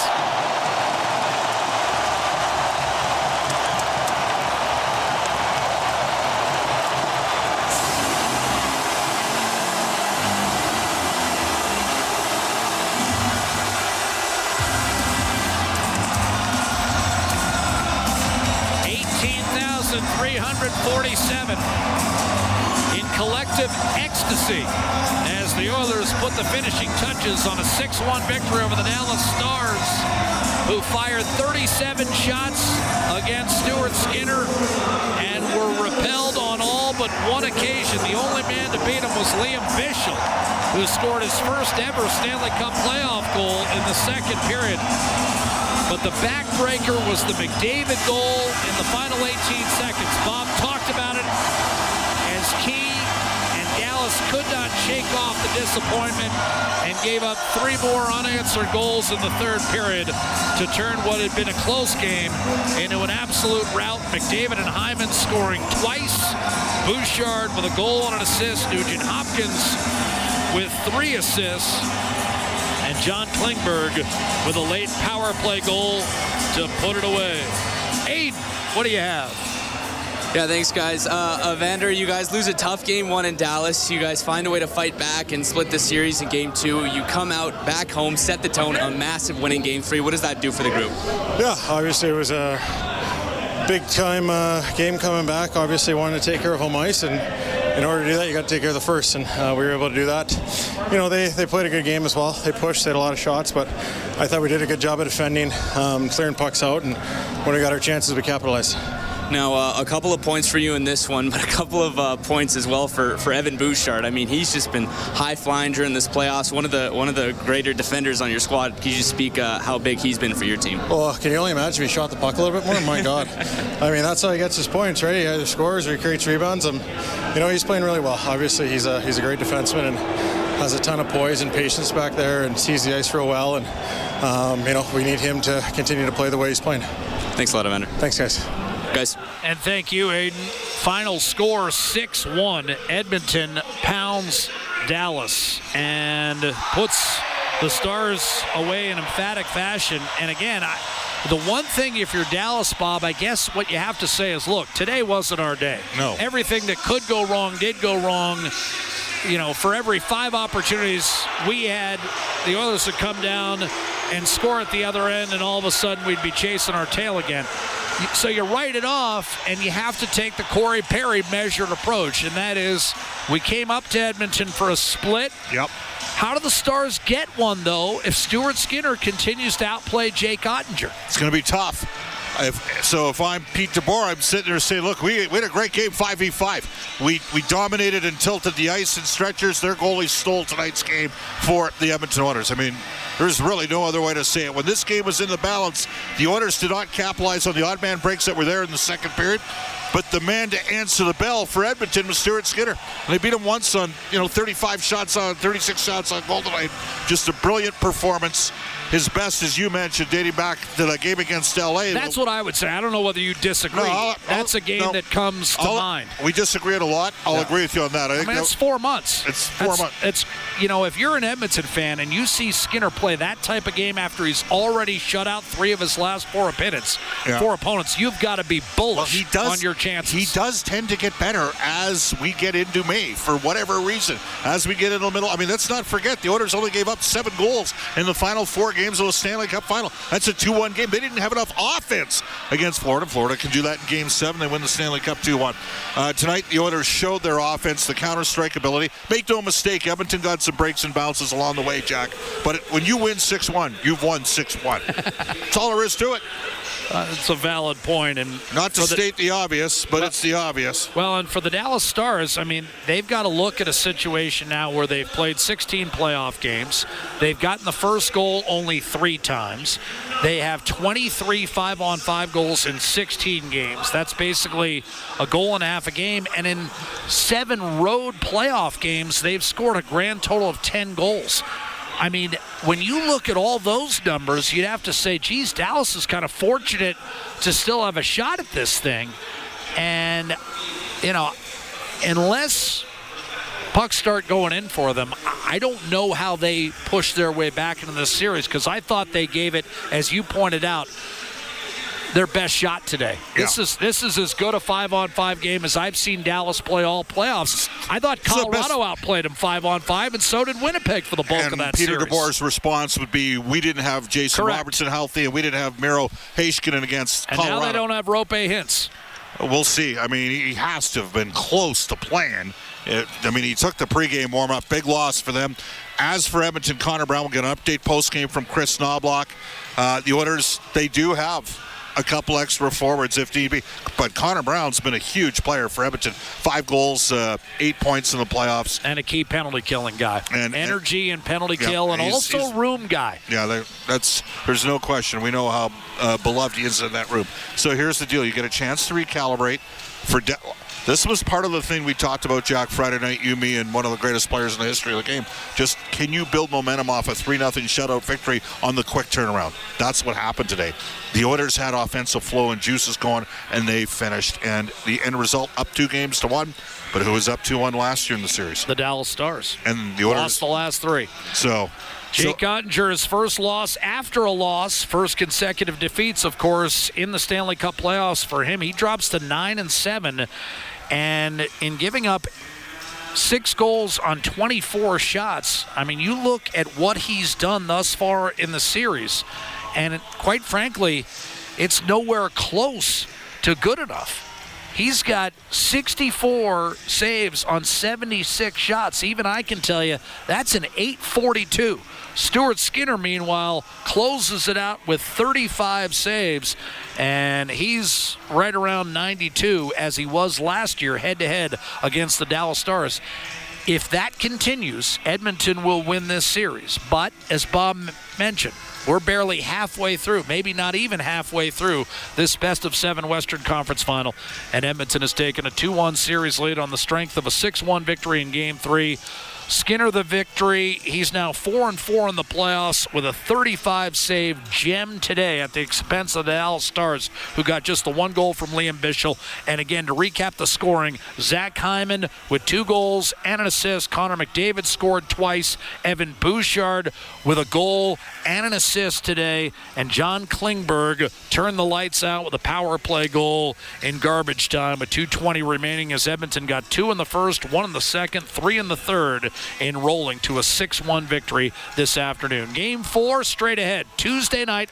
Bob and I will have it for you 6 o'clock live from Rogers Place. Until then, for Bob and Rob Brown and Brendan Escott and Aidan Gannam, this is Jack Michaels saying good afternoon from Rogers Place, where Edmonton wins Game 3 and wins it big 6-1. Ladies and gentlemen, the pleasure was all ours. The Rogers postgame show starts right now. Stopping by SiriusXM NHL Network Radio on Channel 91, Lions was on to talk with Steve Kouleas from the Power Play about his initial reaction to the news of New York offering Sakic $15 million up front in their deal.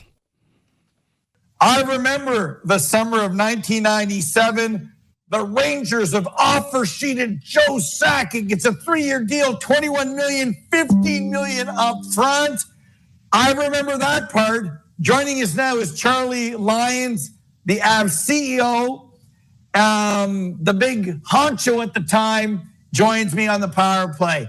So where were you, Charlie, when you first heard the news? Did you fall off your chair? Well, I didn't fall off my chair, but I left my heart in San Francisco. The phone rang. It was Mark Kisla, who terrific journalist that was always sort of ahead of stories. And he said, "Hey, what do you think about the offer sheet for Joe Sakic for $21 million with 15 up front? How you doing?" Your mind goes to, he's obviously kidding. He wants something else, but he wasn't kidding. And so, it's a punch. I was getting ready to go on vacation, so that's the right time to slam somebody. And that's what it was. So I was a neighbor, my dear friend Pierre Lacroix, collaborator, lived across the cul-de-sac. So we met at the center of the cul-de-sac, and he just gave me this look like, wow, who'd have thunk? And then, what are you going to do? What's your plan, big guy? Because that's a lot of money. 30 years ago, that kind of contract was destabilizing, to say the least. And also, Dave Checkins had done his homework, right? That they had been smart enough to, because we were publicly traded and we were a young company. He looked at the balance sheet and said, look how much money they have in the bank. So we offer $1 more. It's going to knock their company on their ear. They're going to have to take 5 picks. So, given that he had Richter and he had, the greatest player of all time, Wayne Gretzky, and by the way, Joe Sakic's idol, that was going to be a powerful team. And having just lost Messier, he needed to do something. And so he did the right thing. He said, what the heck? There's a chance they aren't going to be able to pull it off. And at least I'm making an effort. And so I felt pretty beat up, candidly. SiriusXM has soccer covered end to end. SiriusXM FC. Hear live play-by-play and talk shows hosted by legends of the game. It's Sirius XM FC on Channel 157. I'm Frank Trachtenberg with your Sirius XM NHL schedule for Sunday, May the 25th. All times are Eastern, and please remember, all games, times, and channels are subject to change. Check SiriusXM.com for the latest updates. In the NHL playoffs, 3 p.m., Edmonton Oilers face the Dallas Stars. Oilers on Sirius XM channels 167, Internet 930. Stars on Sirius 210, XM 219, and Internet 928. National feed on Sirius XM and Internet channels 91. For 24/7 coverage of the NHL season and hockey across the world, keep it locked on Sirius XM NHL Network Radio, channel 91. I'm Frank Trachtenberg with your Sirius XM NHL schedule for Sunday, May the 25th. All times are Eastern, and please remember, all games, times, and channels are subject to change. Check SiriusXM.com for the latest updates. In the NHL playoffs,